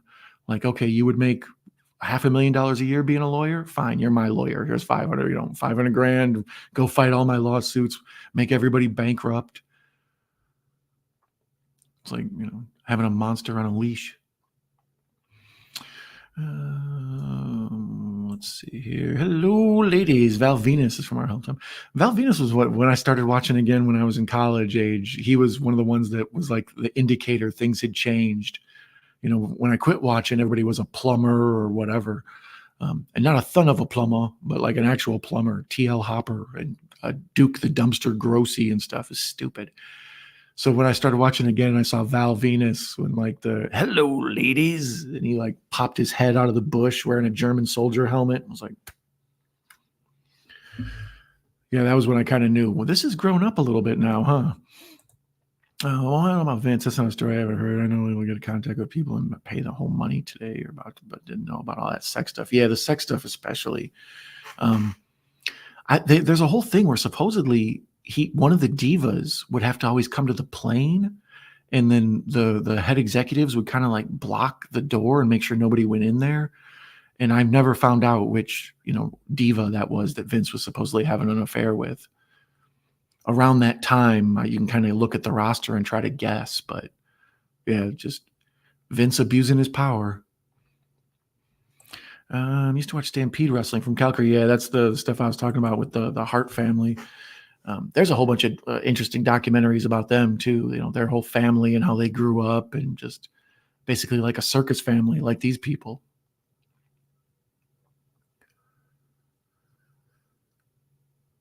So here's Kevin and Pam's wedding. And it's real 70s horrific, well, early 80s horrific. They all have like the Lloyd Christmas suits on, and everybody's wearing like just clothes from the early 80s in Texas. But it's funny. There's like this wedding scene's too long. They could have cut this out because there's so much of this movie that they omitted, that to have this kind of long wedding scene, it builds like the characters and makes you like care about them and like them. Like, oh, they're dancing and they're happy, and there's been a lot of tragedy or getting ready to happen, so it's nice to have this, whatever. But this is also kind of like in The Godfather, where anytime a wedding happens, it's not good news for the characters. So this starts being like the roller coaster drop downhill of all the badness starting. Let's see here. Johnny K9 was a president of Outlaw Bike Club in Hamilton, Ontario. Yeah, I think there's a Dark Side of the Ring about him as well. He's Cornette talks about him sometimes because he worked with Cornette in Smoky Mountain Wrestling. And yeah, apparently he was a total madman. I think he blew up the police station, if I'm not mistaken, something like that. You a bad man if you. That's like some Trouble Owens from Stone Cold the movie type stuff. It's like, well, I blew up a police station. I don't think you're allowed to. I watched the Hart Family videos, and one time they were on Tubi. I don't think they do now. Yeah, there's all sorts of Kal-El's taking off. Take it easy, Cal. I appreciate you being here, man. Nice to see you, Superman. Yeah, I don't know. I know there was a Dark Side of the Ring, or not Dark Side of the Ring, Wrestling with Shadows. That's what it's called. It's a really good documentary about Bret Hart and the whole thing where he left WWE to go to WCW and the whole Montreal screw job and all that. Like, it's a really good documentary. I think that was floating around on Tubi for a while. So here they're at the wedding, and Kevin finds David throwing up blood in the toilet. And we kind of realize something bad happens. Good night. See you later. Sleep well. Have sweet dreams, Cal. Good night, Cal. Yeah, appreciate y'all hanging out with me watching this wrestling movie. Yeah, this is where the tragedy of these guys really starts to kick in. Like, David's getting ready to be world champion and wrestle Ric Flair, but instead he gets a ruptured intestine, I think. And then because of that, he dies when he's on the road in Japan. Bruiser Brody, the guy we were talking about, finds his body. And the movie handles it interesting. Like, we don't go to Japan with them, we stay with Kevin, and he gets a phone call. And I think that's kind of true to life. Like, East Asian tour, and he's gone, and you're like, oh,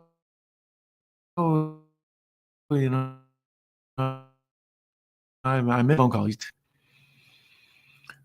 Again with the bad reception. So pardon me if I'm occasionally freezing or garbled. Wrestling with Shadows is a great doc. Yeah, I enjoyed it a lot. That was when I saw it when it was first on A&E, and I recorded it on VHS, and I would show it to people. And it's funny, like, some folks would be like, that's awesome, I love that. And other people would be like, oh, boo-hoo, they took your belt. It's your job to be a fake wrestler. Like, you could tell how people felt about wrestling the way they reacted to Wrestling with Shadows. But that's another one, how I say that the WCW video, the rise and fall of WCCW, that one, because you can see all the archival footage and see the real people and all the still shots and stuff, it feels more real than this. Like, this feels like a bizarro world reinterpretation of what happened, especially later on when Ric Flair shows up. It's like crazy. Echo loved his matches. Ever heard of Happy Humphrey? He was the biggest wrestler at 6'1", 800 pounds. I've heard of Happy Humphrey. I didn't realize he was that huge. That's one of the things I used to like about old wrestling that they don't do enough of now, is the idea that there were numerous, like, different styles, So there's King Kong Bundy, and then there's Mr. Wonderful, but then there's Jake the Snake. And then there's, the Hart Foundation, and everybody has like their own thing that they do. It's like, these guys are technical, and this guy's strong, and this guy's fat, and this guy's tall, and this guy's little. This guy's got a bird. Shout out to Coco.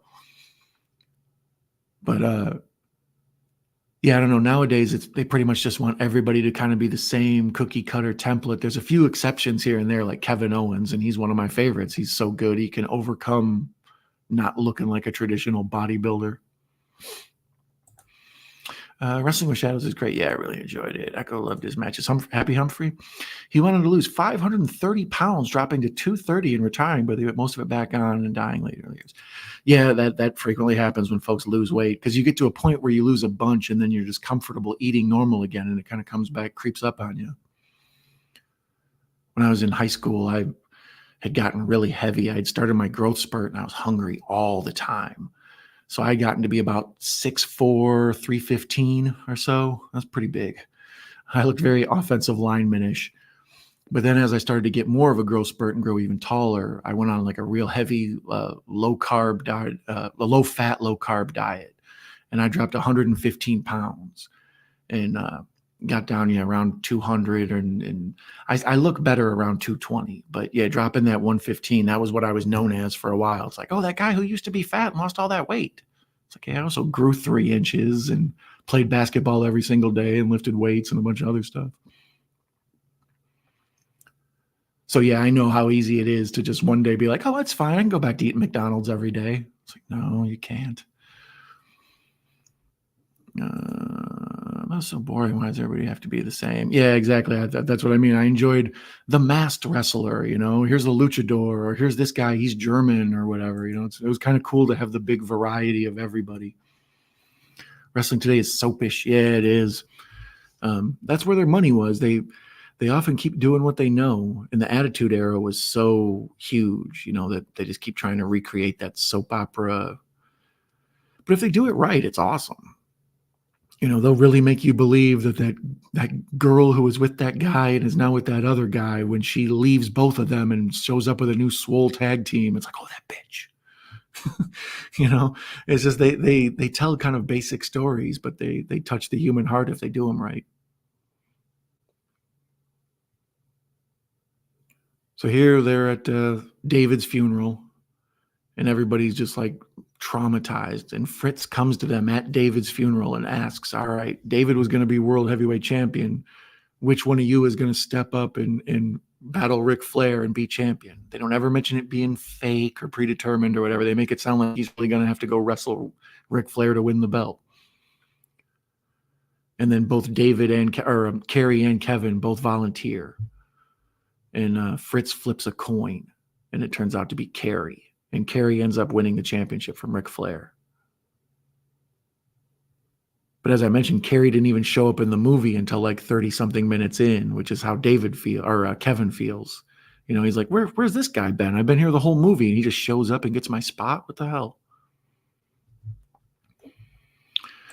That's why I don't watch it. It's too soapish. Yeah, like I say, people have been saying now more that it's gotten better under Triple H again, with Vince being gone and the old producer Kevin Dunn being gone. They say it's gotten better. Supposedly, like lots of new camera shots and stuff. But I haven't. Yeah, I was interested when CM Punk showed up. I was interested when Cody showed up. But even then, I just watched YouTube clips.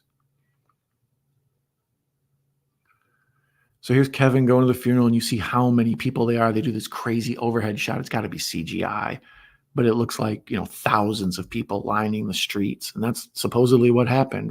His funeral, people in Texas lost their mind because he was there, yellow rose. That was his whole gimmick. He was like, they gave him yellow roses. He had a cowboy hat. He had like the old fringe vest. Kind of a John Wayne character. It's a really pretty funeral shot, though. The way they got the trees and everything. Yeah. Uganda Headhunter, Kamala. Yeah, I love me some Kamala. Did you ever know that there was a Hillbilly Jim was a wrestler when I was a kid, and then there was his uncle Elmer, and it was like an add-on wrestler. I mentioned him when I was talking about Haystacks. And he was just like a big, dumb, fat country guy. That was his whole gimmick. Like he'd eat buckets of chicken every time you saw him and stuff. And Uncle Elmer, before he was that, wrestled in Jerry Lawler's territory, and he was Kamala 2. He was the white Kamala. Yeah, here's the scene I was talking about where they ask Kerry or Kevin who wants to be champion, and they flip the coin. The movie itself is, there's a handful of good wrestling shots, but it's really just a family drama. But it's an interesting family. It's circus folk,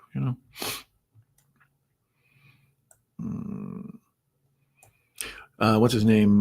Holt McCallany or whatever the hell his name is. I never can say his name right. Holt McCallany. I know him from Fight Club. He's really good in Fight Club. He's been in a bunch of stuff. Let's see what he's done. He has 86 credits. So that's pretty good. He's approaching the magic 100 number. He first started working on TV in All My Children. He was in Creepshow 2 as Sam Whitmore in the Old Chief Woodenhead section. So that was his first major movie, Creepshow 2. So right away, it's easy to like this guy. He was in Casualties of War. He was in Alien 3. He was in Tyson. He played Teddy Atlas. I didn't realize that. That's cool. He was in Jade, The Peacemaker, Fight Club in 99. Yeah, he's really good in Fight Club. Star Wars Demolition video game. Below. Against the Ropes with Meg Ryan and Omar Epps. He's in the Fight Club video game. Alpha Dog. Criminal Minds, Heroes, Law and Order, CSI, all the big TV he's in. The Losers. I never saw The Losers. I always wanted to. I think that's a comic book adaptation. Hijacked, Bullet to the Head, Gangster Squad, Black Hat, Blue Bloods, all the colors. Run All Night, The Perfect Guy, Concussion, Cap'n Flapjack, The Curse of the Sticky Anchor. I'm not even going to touch that one. Jack Reacher, Never Go Back. Monster Trucks, the one about trucks that turn into monsters. Shout out to that movie. He's uncredited in Justice League as a burglar. He was in Greenland. Greenland's a wild movie. That's a good end of the world apocalypse movie. Oh, that's right. He was in the Ice Road. That's where I know him from. He's that guy. When he turns up in Ice Road, you're like, oh, well, buddy's here. Good. He was in Nightmare Alley, 61st Street, and then The Iron Claw. So this is clearly like his biggest role, I would say. But he kills it in this. He plays Fritz Von Erich great. Fritz and his brother Waldo used to wrestle, I believe, in like the New York area. I think Buffalo, though, like up towards Canada, not so much towards New York City. But and they were like Nazis. And that was their whole gimmick. They were these evil Germans, and they would do the Iron Claw, and the crowd would boo them and stuff. So then when he moved to Texas and started his own territory, he made his sons, like I said, the stars, because that way they could keep the money in the family and they don't have to worry about people betraying them and whatnot. And he does a great job in this of portraying Fritz, like a guy who's just sort of naturally like an old 1940s and 50s man's man, flat top haircut and big jaw. Always talks about when he played football. The Losers is a fun movie. I like it. And I don't like a lot of comedies. I haven't seen that one. Yeah, it's on my list to watch. Well, comedies from the time this time that came out. Yeah, understandable. Kamala was wearing a tux. Kamala was always a funny character to me. There's another one where I say a big, huge, eclectic audience. It's like, well, a stable of wrestlers. Now here's this guy from the deepest, darkest jungles of Africa, and he's got the guy in the mask leading him out and stuff.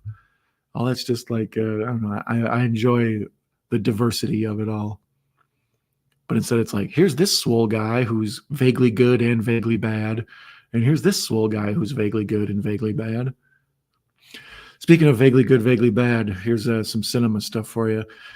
Kerry and Kevin are talking in the kitchen, and you can see they don't do it so much with Kevin, but with Kerry, they light him in a way where half his face is lit and half his face is dark and in the shadows. And in movies, they do that a lot to let the audience know that this character is like, part good, part bad.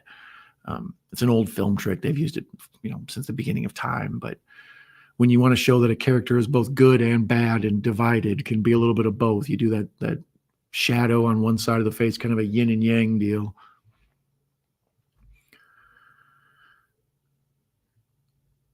So here's where Kerry goes for a motorcycle ride, and I believe this is where he loses his leg. So in addition to all these brothers dying, at one point Kerry gets in a motorcycle accident and he crushes his ankle, just destroys it. And then he has to, he gets it reconstructed, and he gets up out of bed while he's in the hospital with the reconstructed bones and everything and tries to walk on it, and he crushes it all and destroys all the work they did, and they had to amputate his leg. So the entire time he wrestled in WWF at the time later on, he had only one leg. I never even knew that. I knew he had a limp, but I didn't know it was because he had a prosthetic leg.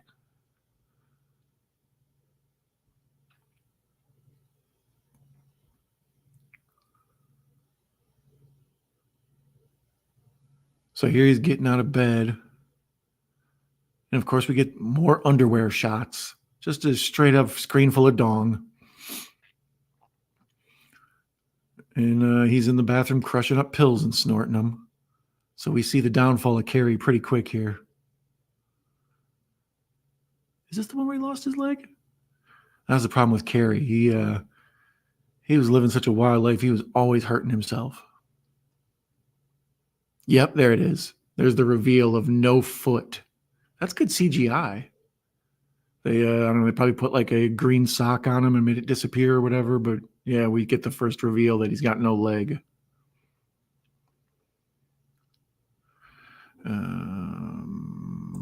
Believe me, I know that I'm a nerd and all this stuff. And if it's a movie, I'm like, listen to hours of behind the scenes commentary. I have a movie and it's like an hour and 40 minutes. Yeah, I know. I love me a good movie. Long behind the scenes is 380 minutes, and I watched all of it. Ooh. Yeah, long ones, especially.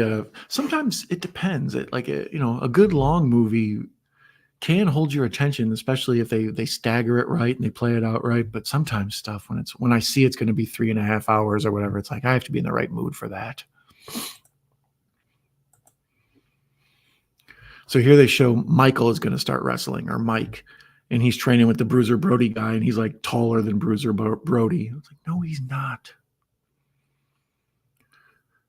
And here they're explaining a good, like, kind of behind the scenes thing where, he's like, make the faces. When you grab a guy and twist his wrist, jump up and down, make it look like you're really doing something. When you wrench a guy's head, like, really sell it. Like, so they kind of give you behind the scenes of like just the little things they do to make it look more painful and all that. They do a good job of making the wrestling, portraying it as something to respect in this. So that's good. Zac Efron, he's so big he can't even fit in the screen. Like, he can't put his arms down. He looks like the little kid in A Christmas Story. I can't put my arms down. He's huge. So here, Mike and Kevin are having a tag team match. I don't know who that is. Is it supposed to be Rocky Johnson? I don't know who the hell that is. Iceman King Parsons? But Mike does pretty good. And he does a couple drop kicks, and he totally looks like Greg Gagne's old skinny ass doing these drop kicks. And he hits him with a couple drop kicks here and there, and then he breaks his shoulder. And they have to like cancel the match, and it's like he can't even like play it off. Like normally if you get hurt, you're supposed to like try to like yell to the guy wrestling you, like, quick pin me. And then everybody just goes on with it so the crowd doesn't freak out and all this. And here's what I was talking about earlier. When they pull out from him breaking his shoulder and writhing around in the ring in pain and having to like call the match off, you can pull out and see there's nobody in the stands. There's just a bunch of empty bleachers because Kerry's lost his leg. David's dead.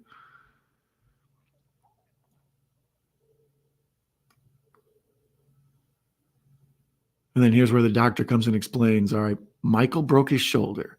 We had to do surgery on him, but while he was in there, he went into toxic shock. So his fever spiked to 107 for several hours. And it made fried his brain for almost 2 hours. There you go. So it fried his brain. And I remember that in real life too. Like, Michael was like a normal kind of like dopey guy. But when he came back after this, he was like, not right anymore. I want to thank you all for coming here today.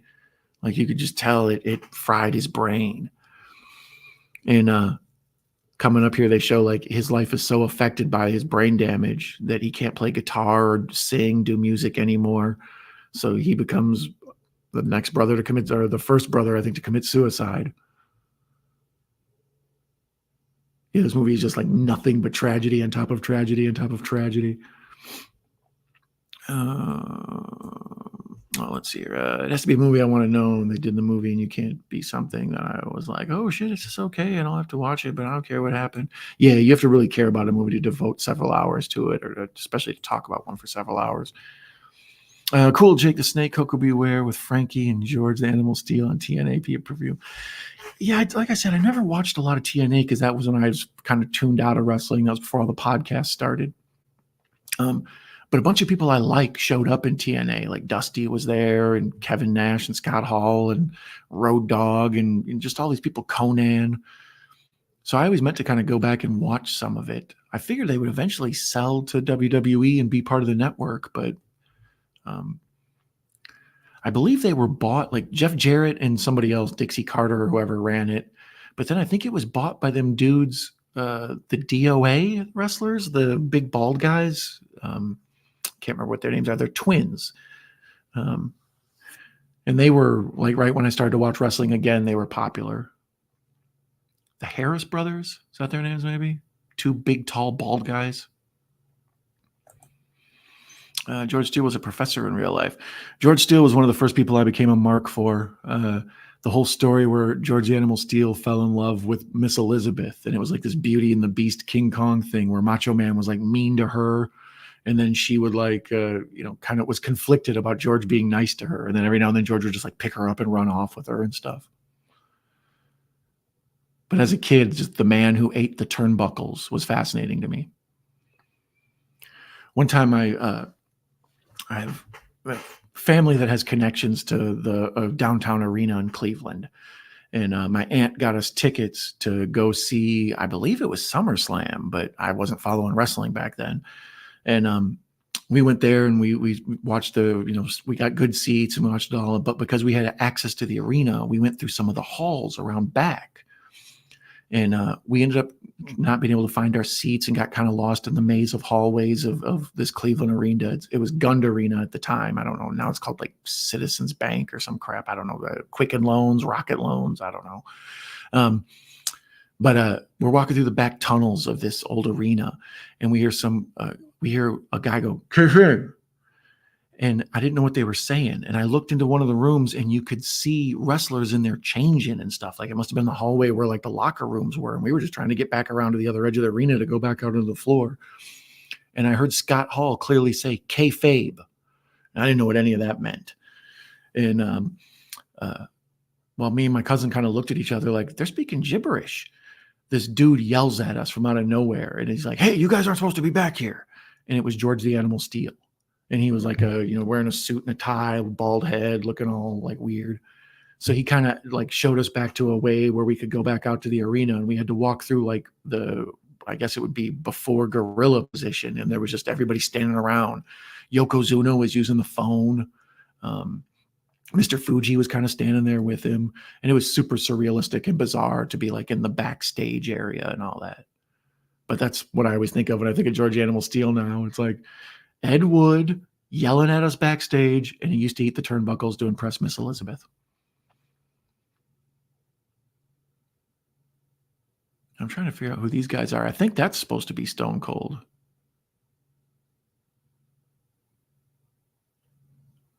Okay, so here's the Lance Von Erich scene, but they don't explain it. Later on, after the wrestling, after the Von Erichs all died, they needed more Von Erichs because those were the heroes. So they brought in this guy who was not a Von Erich, and they said he was Lance Von Erich, a cousin. And it was just some guy, a bodybuilder, handsome dude. He looked kind of like the dude from Superman 4. And they were like, yeah, this is our new cousin. And the fans were pissed. They were like, they thought the Von Erichs were true, like they were honest, sincere people. But now that they were flat out lying and saying this guy who's is a Von Erich when he's clearly not, that was like the final death knell in their business. Like this fake Von Erich they brought in. It was kind of like when Dukes of Hazzard got rid of Bo and Luke, and they brought in Bo and Luke's cousins, Coy and Vance. Jay Lethal thinks he's Macho Man. Oh, yeah. Black Machismo. That's so sad. Yeah, a lot of this movie is just endlessly sad.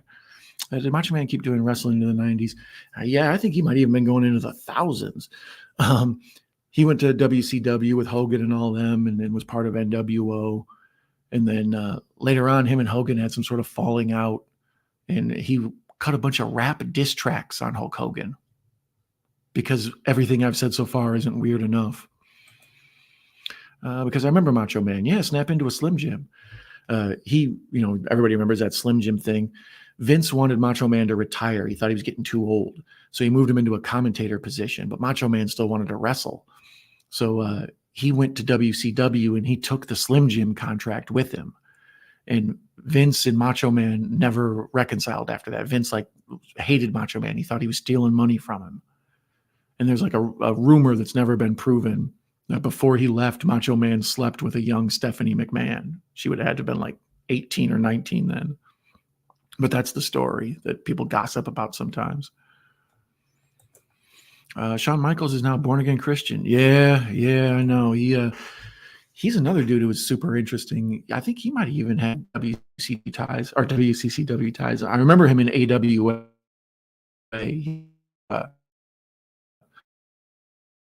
The Midnight Rockers.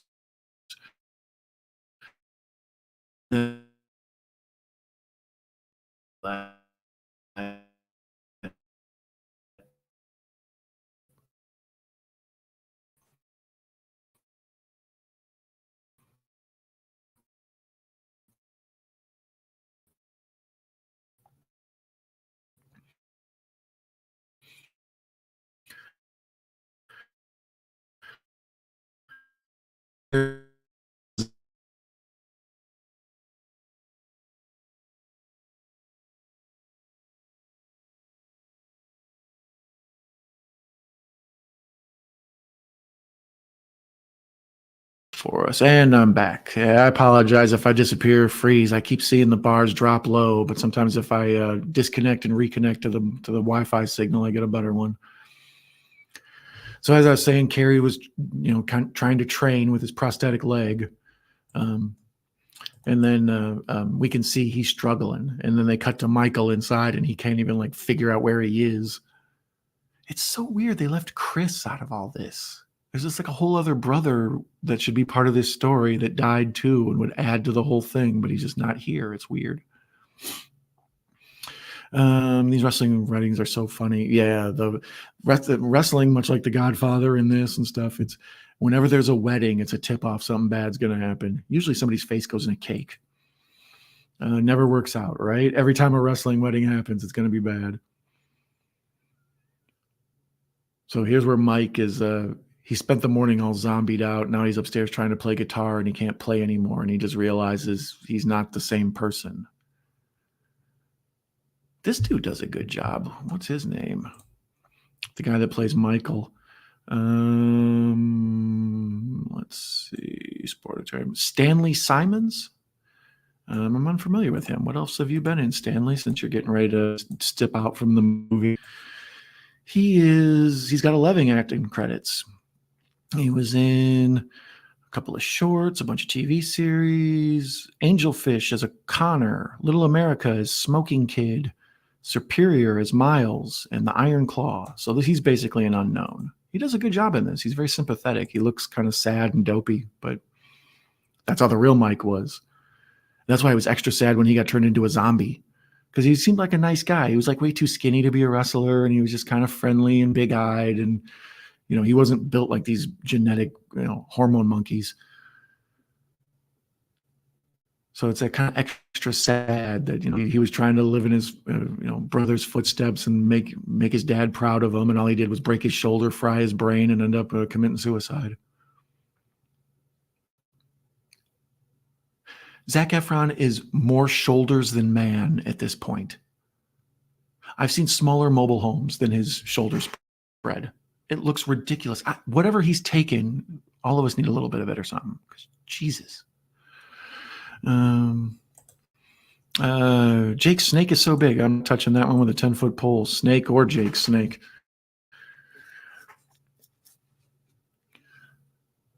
So we're seeing the Kevin training with Kerry so he can make his in-ring comeback. And Kerry slaps Kevin, and Kevin loses his shit because he's got only one leg. He can't get back up. He's hurdle.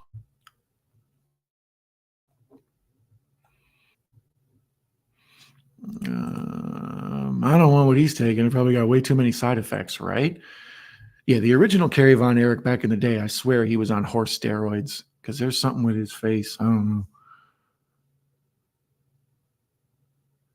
So here's where Michael, he's taking a bunch of pills, and now they show him walking out through the weeds, and he's going out to the middle of the woods, and he zips himself up in a sleeping bag. And he leaves a suicide note back at home. It's like, sorry if I hurt you, but I'm going to a better place. And they show basically what happened in real life, where they had to send out a search party, like a missing person, and they all had to walk, 12 feet apart and canvass the area looking for their son's body. It's like, Jesus. Yeah, these people, the tragedy that just keeps befalling them is never ending. No, not a real boa. No, a real boa, like the kind Jesse Ventura had. That's kind of a beautiful shot right there. Like we know that Mike's passed away, and they cut to Maura Tierney, and like I said, she kills it in this. She was awesome. But she's looking at her black dress laid out on her bed, and she's just crying, like, I can't do this again. So she kills it in this. She's awesome. And there's Pam, old Lily. Every time she turns up, she's nothing but perfect. She's so perfect in this, it's hard to believe she doesn't die. Like the old thing that me and Macabro talk about, where some of the women in movies are just saints, and it's like, uh-oh, something bad gonna happen to them. I was worried about Lily the whole time.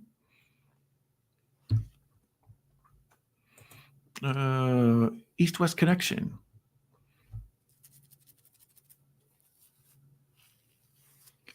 Connections were all over the wrestling. Can-Am connection. Mega Powers. Rock and Sock.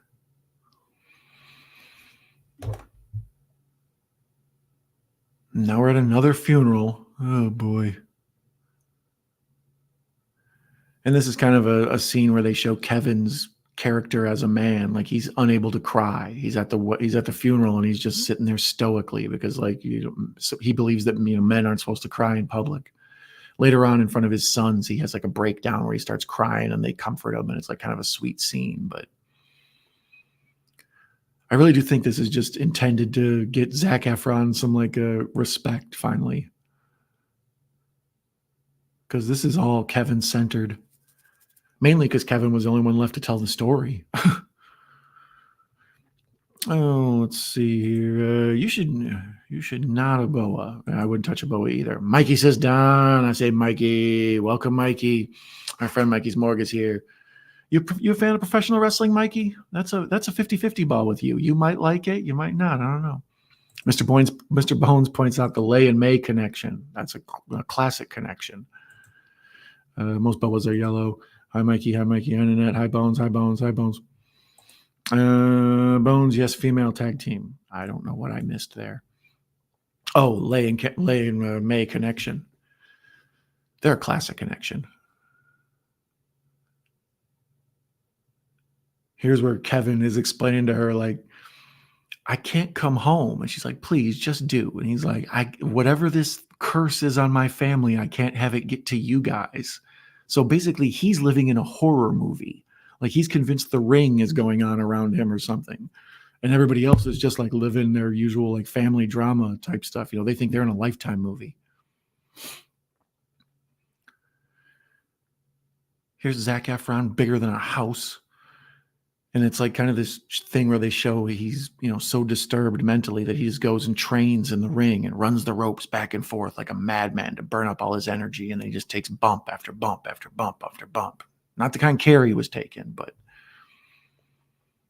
And it makes you feel like what it must feel like to bang into the ropes and how hard it must hurt and like what it does to your back. And like here, falling every time, flat back bump, flat back bump, flat back bump. Like you really get a feeling for this. Isn't like a lot of people think, oh, that's a trampoline or whatever. It's like, no, that thing hurts. When you fall in that wrestling ring, especially if you don't tuck your chin and you bang your head against it. I used to love it when I was a kid, and I haven't watched it in decades. That's kind of the general consensus.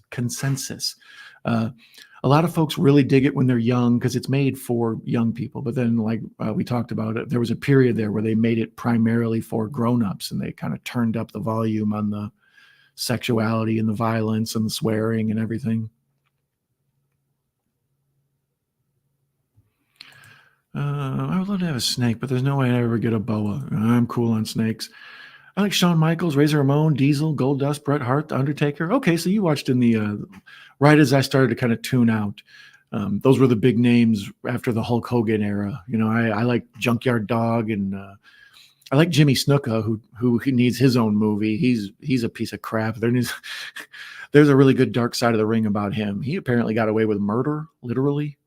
I think at one point he attacked a police dog. Jimmy Snuka did while naked. I think maybe the Jimmy Snuka legends between him and Haku, though, I get him confused. Haku was a wild man as well. I was at SummerSlam '96. Oh, really? I think me and you were both there. That's why I was mentioning that story a few minutes ago. I went to a summer event in Cleveland. Is that where you saw it, at the Cleveland Arena? Me and you might have both been there. Sorry, I'm distracted. Here's where the bad Ric Flair comes in. Let's see. Is he in here?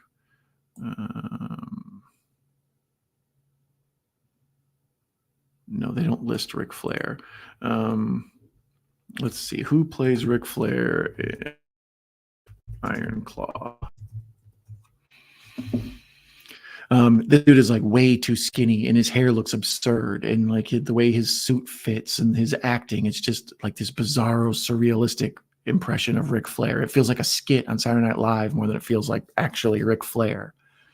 But then, kind of like the Harley Race guy, when he's in the ring, he looks a lot like Ric Flair. Like he does the bumps and the way he carries himself. Ric Flair broke his back in a plane accident when he was young, so he wrestled weird after that. He couldn't fall on his back; he had to fall on his hip. But like here, when Ric Flair comes out in the robe, it looks absurd. It looks like someone in a Halloween costume. Dean Eisenberg is who this guy is. I was not familiar with him, but here's where he explains that he does a good job in this character. Ric Flair comes in, he talks a bunch of crap about the Von Erichs, you're a bunch of dopes, and he's going to wrestle Kevin, and your country podunk, I'm rich, the whole Ric Flair thing, right? And him and I think Kevin gets disqualified. He puts the iron claw on Ric Flair and makes him bleed, and he won't let go of it because he's so mad. And then later on, they show Ric Flair come into the back room, and he's like, "You did great. I'll wrestle you anytime. Let's get drunk." So the movie even insinuates that Ric Flair is just like always drunk.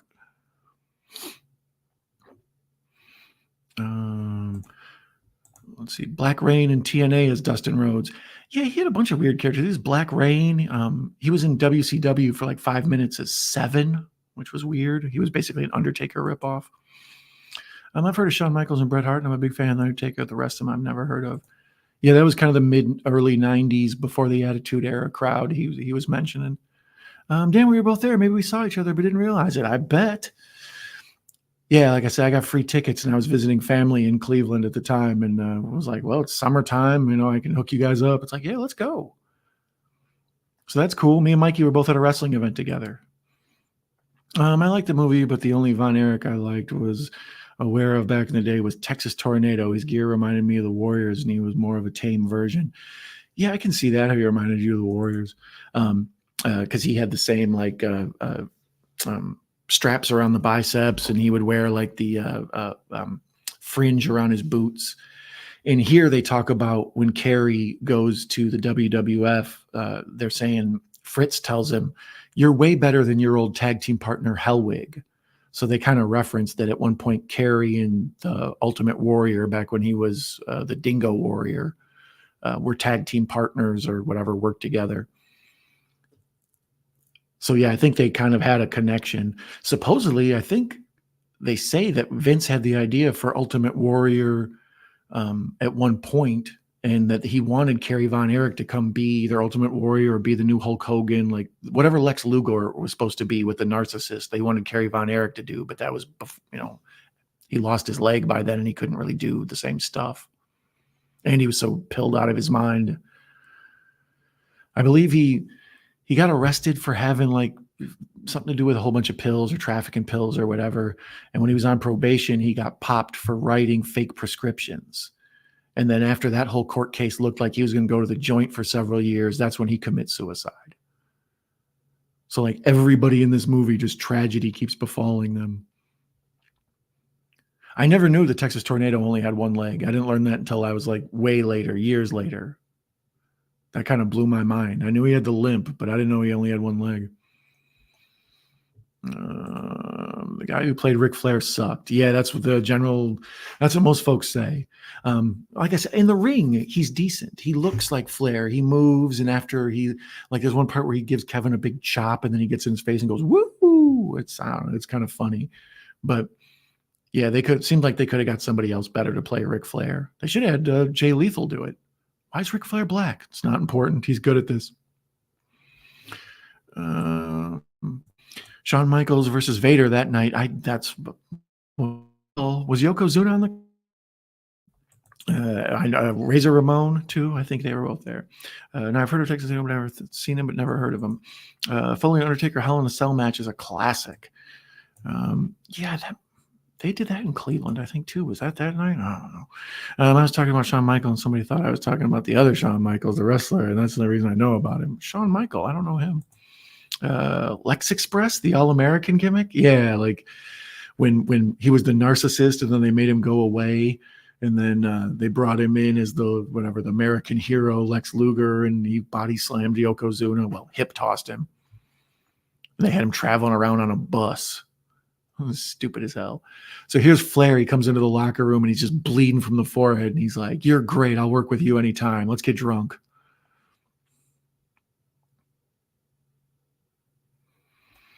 The Kiwi sheep herders, a.k.a. the Bushwhackers. Yeah, Luke and Butch.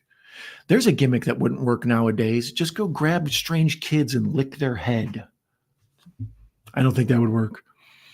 I didn't know he had one leg either. You couldn't tell. Yeah, I know. He had that limp, like in the Royal Rumble. I can imagine him like coming out, and he would do that discus punch where he would spin and punch the guy. It was kind of the predecessor to the Superman punch, but he was a discus thrower, so it makes sense, like an Olympic discus thrower. So he had the discus punch. Shawn Michaels is the guy from the band Poison. Oh yeah, duh. Okay, I know what you mean. Yeah, my brain deleted that Shawn Michaels. Every rose has its thorn in that. He loses it in a motorcycle wreck, Mikey. Yeah, that was brutal. Yep, The Undertaker versus Mankind was in Cleveland that night too. That might have been when I was out walking around, because I wasn't into wrestling, but I still knew all the people and I knew how it worked, and it was kind of cool to be at a live event. I went to so many as a kid. AWA, WWF. I saw WWF in the Rosemont Horizon a bunch of times. Love Poison. So do I. No name is Sean. It's Brent. There you go. Brett Michaels. Yeah, there we go. Brett Michaels, man. All right. I was going to say, that's why my brain kind of froze. I was like, that doesn't sound right, but I can't remember the right answer, so I'm going to have to go with it. Bones. Okay, so after his wrestling career, he didn't wrestle with a fake leg, did he? Yeah, he did, Mikey. He got in a motorcycle accident when he was in the I think he might have been champion at that point, because he wins the belt from Ric Flair. And that whole story is weird as hell. They didn't cover it in here either. Kerry shows up to wrestle Ric Flair, and then he goes and checks with them. And they're like, "Well, what do you want to do?" And they're like, "Okay, well, we'll do a sunset flip or whatever." So then Kerry comes back later and he's like, "What's the finish again?" And they're like, "Sunset flip." And he's like, "Oh yeah, okay, sorry." And then before the match, he did something to cut underneath his arm, and he was like bleeding profusely. So they had to put a whole bunch of like gauze under his arm. Like, who knows how this dude got cut? He's all drugged out of his mind. So he goes to the ring to wrestle Ric Flair, and he's got his arm cocked in a way so you can't see. There's like a bandage stopping the blood. And then one of the first like things in the match they do is like injure his arm, so the blood makes sense then. And then, yeah, Kerry was just a complete lunatic flake. I think even after he won the belt, he like took a knife and carved something into the belt, which people were like, "What do you don't do that." He just was so whacked out of his mind on everything. He didn't know what he was doing.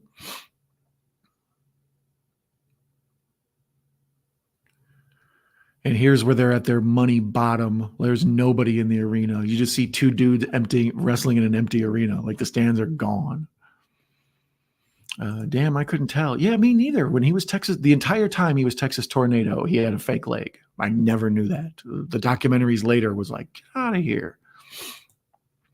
Right? Me neither, unless it was before the wreck. Yeah, I'm pretty sure the entire time he was WWE had no leg. My mind is blown brown. I know because of their docs. Yeah, that's the only reason I learned it. So here's the Royal Rumble, the one I was just talking about. I think that's got to be fake footage, but it looked like the real footage. They only showed it for a second. You could see Bobby Heenan and Mr. Perfect outside of the ring. And then, as I recall, this is the one where Ric Flair goes coast to coast. He starts at number 1 and wins it with a tear in my eye. That was a whole wild thing too, where him and the ownership of the old the NWA people, the Georgia South, got in a fight with Ric Flair, and he left and just went straight up to Vince, and he brought the belt with him and called himself the real world champion, and he had the belt from another whole company with him. And then later on they had to blur it out and pixelate it. Gossip. Unbelievable. Don, have you seen the show Heels? It's pretty good. No, I've always wanted to. I heard CM Punk did an episode, and that dude, is that the guy from Arrow or whatever?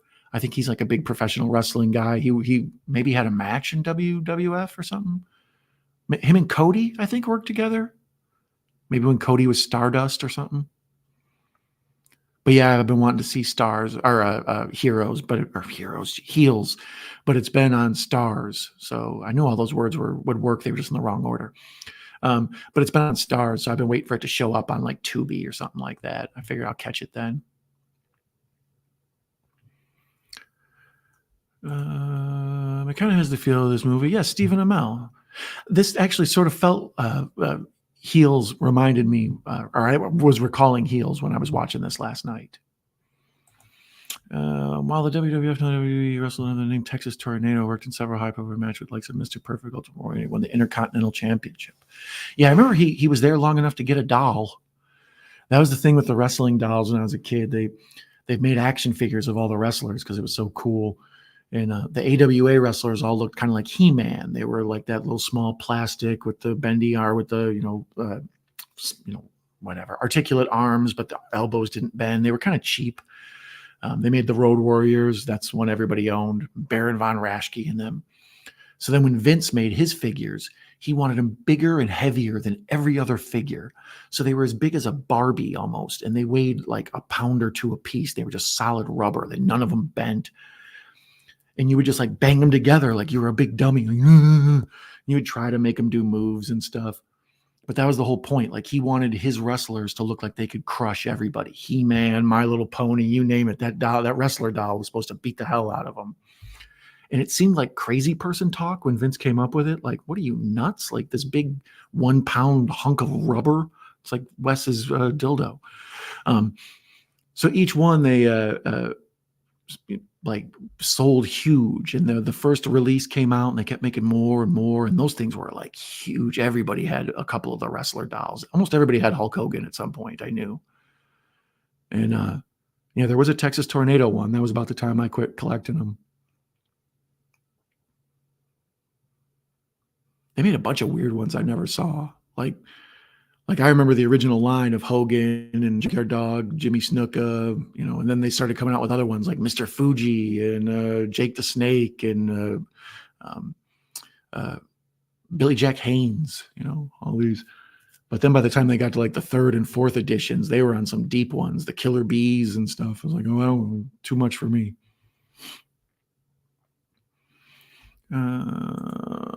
And a Hasbro Texas Tornado as a kid. Was it the big rubber one? But I think he also got in the line where they started making smaller ones that you could like twist up and they would spin and punch. Like I have a weird plastic Hulk Hogan one that somebody found at a rummage sale, and they were like, "Here, I thought you might like this." Sure, I'll take it. No, thanks, Dan. I still can't believe it. I'm going to look up a clip later. You talking about LJNs? Oh, yeah, I am. Those LJNs were wild. I can never tell. I still can't believe it. Yeah, right. Jake the Snake was cool for sure. He was one of the I as a kid I always liked the good guys and rooted for the good guys because usually they were the victims of something that happened and they were fighting to get their honor or get revenge. But as far as the interviews and just watching the show went, I always liked Piper, Macho Man, Jake the Snake. Like all the cool villains were always the best guys. They were the most interesting. I have an LJN of Mean Gene. I have a Mean Gene too. I have a bunch of old LJNs.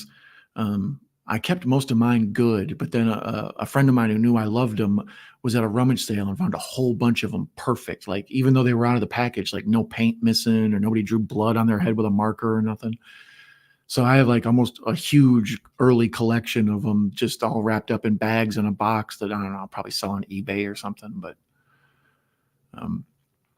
in the Night Owl movie talk, the Rob Zombie one, the Don Zombie one, and when I'm sitting in my office and there's a bunch of like toys and old like collectibles behind me, there's a whole like shelf of wrestlers, Terry Funk with a branding iron and all that. No, Hasbro are the small plastic ones that can do moves. LJNs are the giant ones you're talking about. Yeah, the LJNs like the big rubber. Yeah, they you just beat the hell out of them. And in that ring, you would wrestle with them in that ring, and it'd be so damn loud, especially me in the middle of the night playing with them and stuff. I remember getting parents being pissed off and telling me several times in the middle of the night to keep it down. Never had wrestling action figures. Yeah, they came out late. Also in the 80s, they had wrestling cards like WWF. I don't know if it was Topps, I think. There was a whole collection of wrestling cards you could collect. They didn't really start making video games for the guys until after I was done watching. There was that one Nintendo one that was generic, like Pro Wrestling or whatever it was called, with the guy with the star on his face. That was awesome. But then later on, like when they would, Genesis and Super Nintendo, they finally started making real licensable games. So here, Kevin gets a phone call from Kerry saying that the curse has a hold of him and he's going to do something bad. And Kevin rushes to him, but by the time he gets to him, it's not good. DDP, yeah, Diamond Dallas Page. Bang! That's the new version of the sloppy hand hurt. I like Yokozuna too. I always thought he was Japanese. He's Samoan.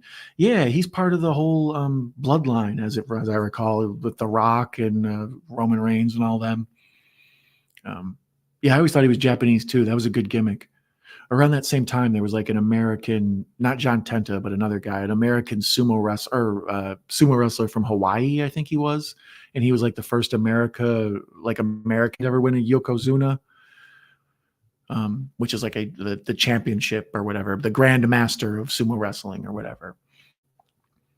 So of course, WWE had to have like a knockoff character of that. They always do that. When Dancing with the Stars got big and they introduced Fandango, I was like,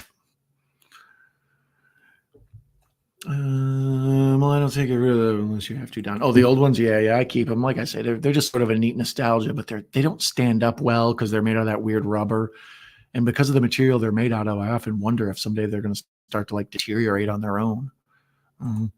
Yeah, pretending to be Japanese was his gimmick, Mike. He didn't know he was Samoan until I was an adult. Yeah.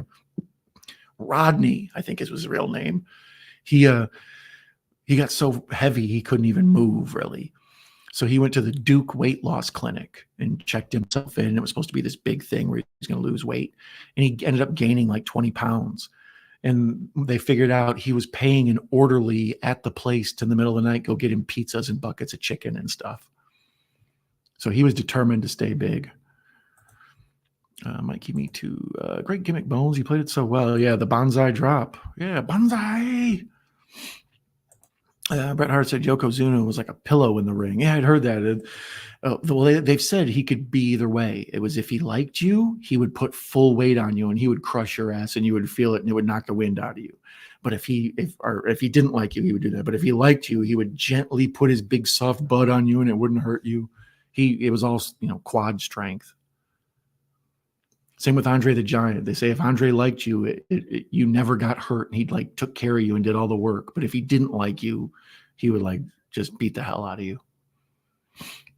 I guess Big John Studd frequently caught a bunch of potatoes to the head. So Kevin rushes home and he finds Kerry underneath a tree with a shotgun or with a gun blast to his head. And then he tackles Fritz and starts yelling at him and telling him how he wasn't ever there and what a bad father he is and stuff.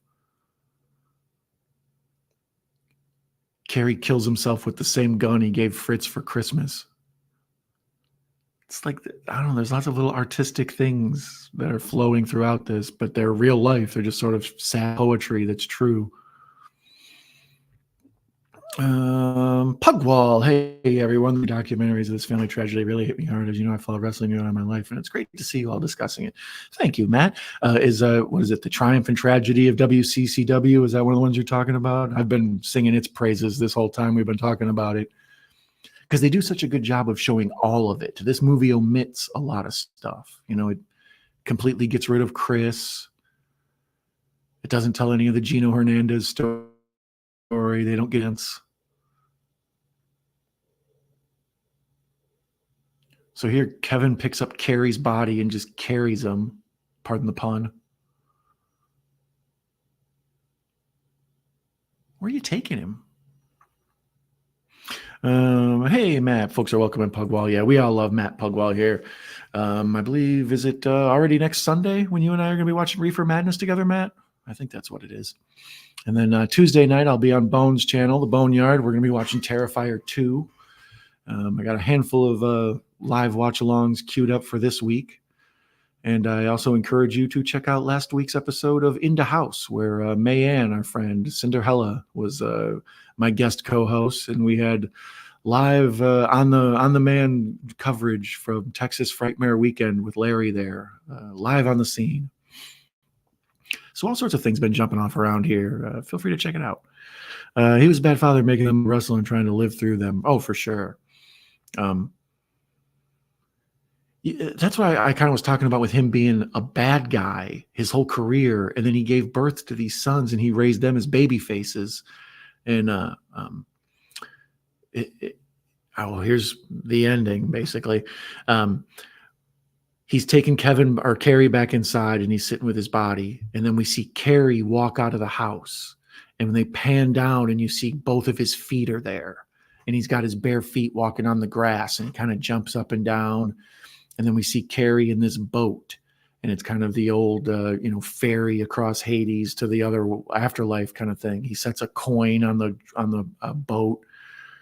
And then they pull up and he gets off the shore and Michael's waiting for him and David's waiting for him and Jack Jr., the little one that we never saw, is waiting for him. But Chris isn't there because the movie just omits Chris. They pretend he never existed. But that's kind of the, beautiful wrap up of this movie, is that they all meet again in heaven. We're at the 1:58:15 mark, so there's 13 minutes left. I believe the ultimate wrap up here comes up where they show Kevin and his sons, and I'll kind of explain what I felt like the point of this movie is. I feel like you have to be sort of thick in the head not to be able to understand the point of this one, but then I agree, Bones. Follow wrestling our whole life. Yeah, I'm a big fan. I was in the 80s when it captivated me. I watched it all. AWA, Georgia South, UWF, Glow. I watched all that stuff because I just couldn't get enough. And then one day I just couldn't take it anymore. You've never seen this before. You'll want to hear the end with him and his kids with audio. Maybe rewatch the end again after the stream. Yeah, I like that whole part where he's crying and he explains to his or the kids explain to him that it's okay to cry. And then the movie sort of, it shows how all these tragedies befall him and he feels sorry for himself and it just takes its toll on him. And he goes basically almost kind of insane with guilt and fear of a family curse and all this. But he's redeemed, like all people are, through their children. Same way Darth Vader was redeemed by Luke Skywalker. You no matter where you get wrong, your children can kind of, handle the sins of their fathers, so to speak. And that's like this. The young sons are really, they're the ones that redeem Kevin. And then those sons later on grow up and they wrestle now. Russ and something, the Von Erich twins, or I don't even know if they're twins. I think they're just brothers, but let's see. I will definitely watch it again because I've never seen it until now. Yeah, it's a beautifully shot movie. Even now, the scene that's on shot, perfect cinematography, not lying in the shadows. They're showing the old sportatorium arena completely empty and all the ring ropes loose. Basically, their business is just going out of business now. As where earlier we got the Scarface blow montage where they're just like piling up the cash. You get to follow the whole ride. And this is kind of a touching, an interesting way for it to end. Fritz comes in to wrap up all these stories, I should say. Fritz comes in and his wife isn't cooking. And we only see the kitchen and him walk into the empty kitchen. And he's like, "What are you doing?" She's like, "Painting." He's like, "Well, why aren't you making dinner?" And she's like, "Didn't feel like it." And then like he's shot alone in the kitchen. So it's supposed to show Fritz like he's lost his family, even though, the affection and love and trust of his wife. She's in a different room, detached. And then the camera kind of opens up wide and you see the two of them sitting there talking. It's, trying to connect after all the loss they've suffered. This movie does a good job of laying on the heavy heartstring stuff at the end. A little corny at times, and a lot of the portrayals are goofy. They feel almost like skits. But pretty damn good movie. I was happy with it. So here's where Kevin is with his wife. She's pregnant again.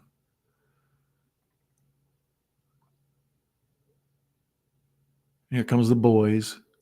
Once again, more Zac Efron laying around in his underwear.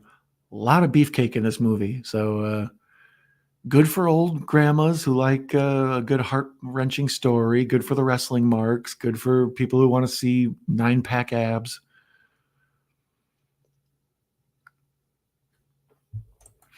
It was fun but cute when he said, "I'm not a brother anymore," when his sons will be your brother, daddy. It was cute, and they messed that up. I've seen, I think it's in The Dark Side of the Ring, and I think maybe even in that documentary about WCCW I was talking about. He says something like, "I used to have 5 brothers, and now I'm not even a brother," or something like that. But in here, he's like, "I used to be a brother, and now I'm not anymore." So it kind of loses the impact of the words. Like you understood what a brother he was, and then how he just lost them all. But this is a sweet scene, where they sit on his lap and explain to him it's okay to cry. And heck, we cry all the time. Haven't seen it at all. Yeah, if you're familiar with the story, you don't kind of need to, but it's good to see the performances. It's good to see Bizarro World Von Erichs. It's a good throwback to the time. I think I've seen those brothers as wrestlers recently. Their entrance didn't watch, but that's cool. Yeah, I know that Kevin has really been trying to get them out there. I thought at one point they were supposed to maybe show up in AEW, and then they didn't. And then I had heard that NXT was maybe going to sign them, but didn't. I don't know. They're around. They must be indie. Where is it streaming? It's on Max, but I'd be willing to bet you could probably find it on Look Movie. Knowing you could probably find it on YouTube. Russell's the YouTube master. So there's Kevin crying with his kids, and his kids feel the empathy for him and lean their foreheads all together. So before the movie starts off with all the Von Erich brothers all hugging as like one group, and that's on a lot of the posters and stuff. And then there you see him and his sons hugging in the same way, like that's his new family. Like,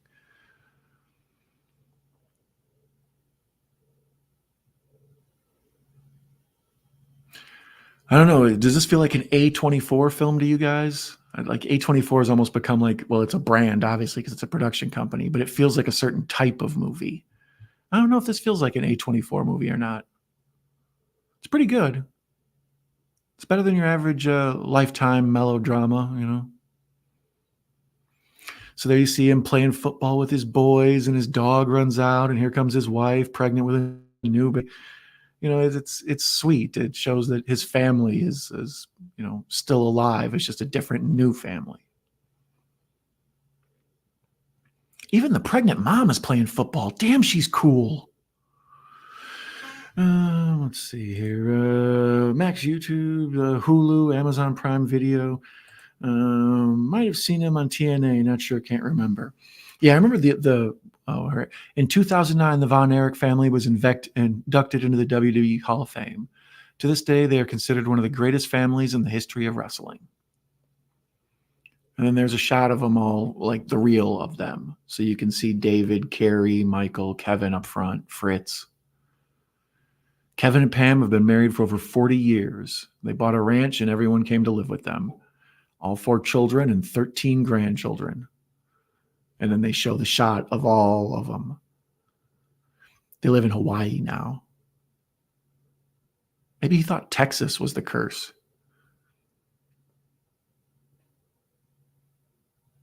There it is, written and directed by Sean Durkin. Not familiar with you, Sean Durkin. Let's see what you did. Sean Durkin is known for...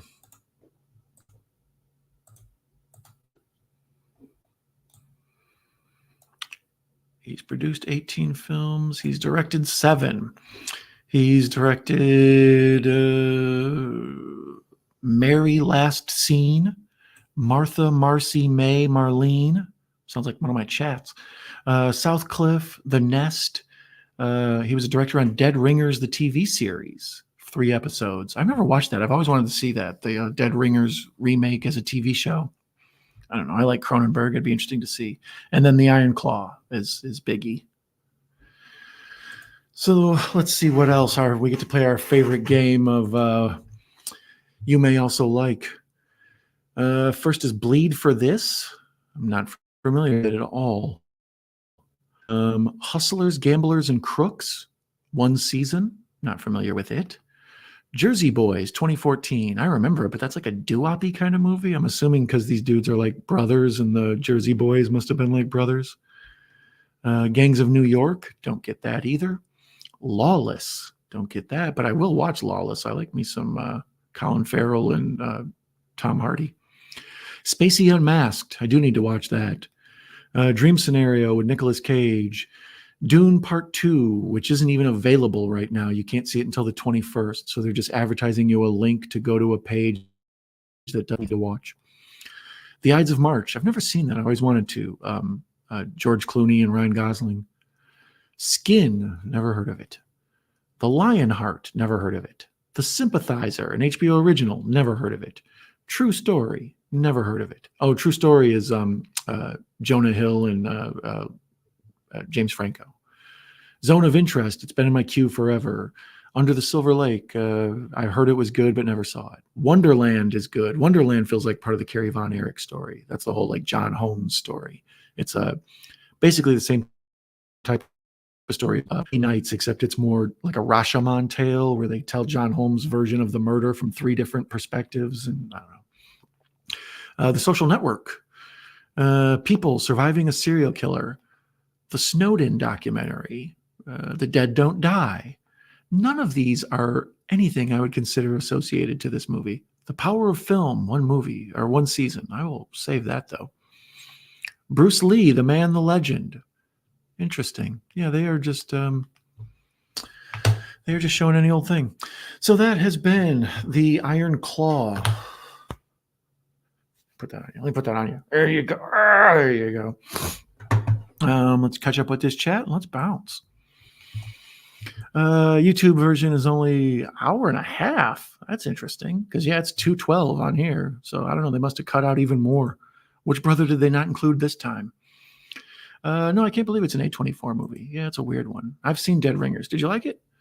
The brothers later made their national television debut as part of the TNA Slammiversary 12 pay-per-view on June 15th, 2014.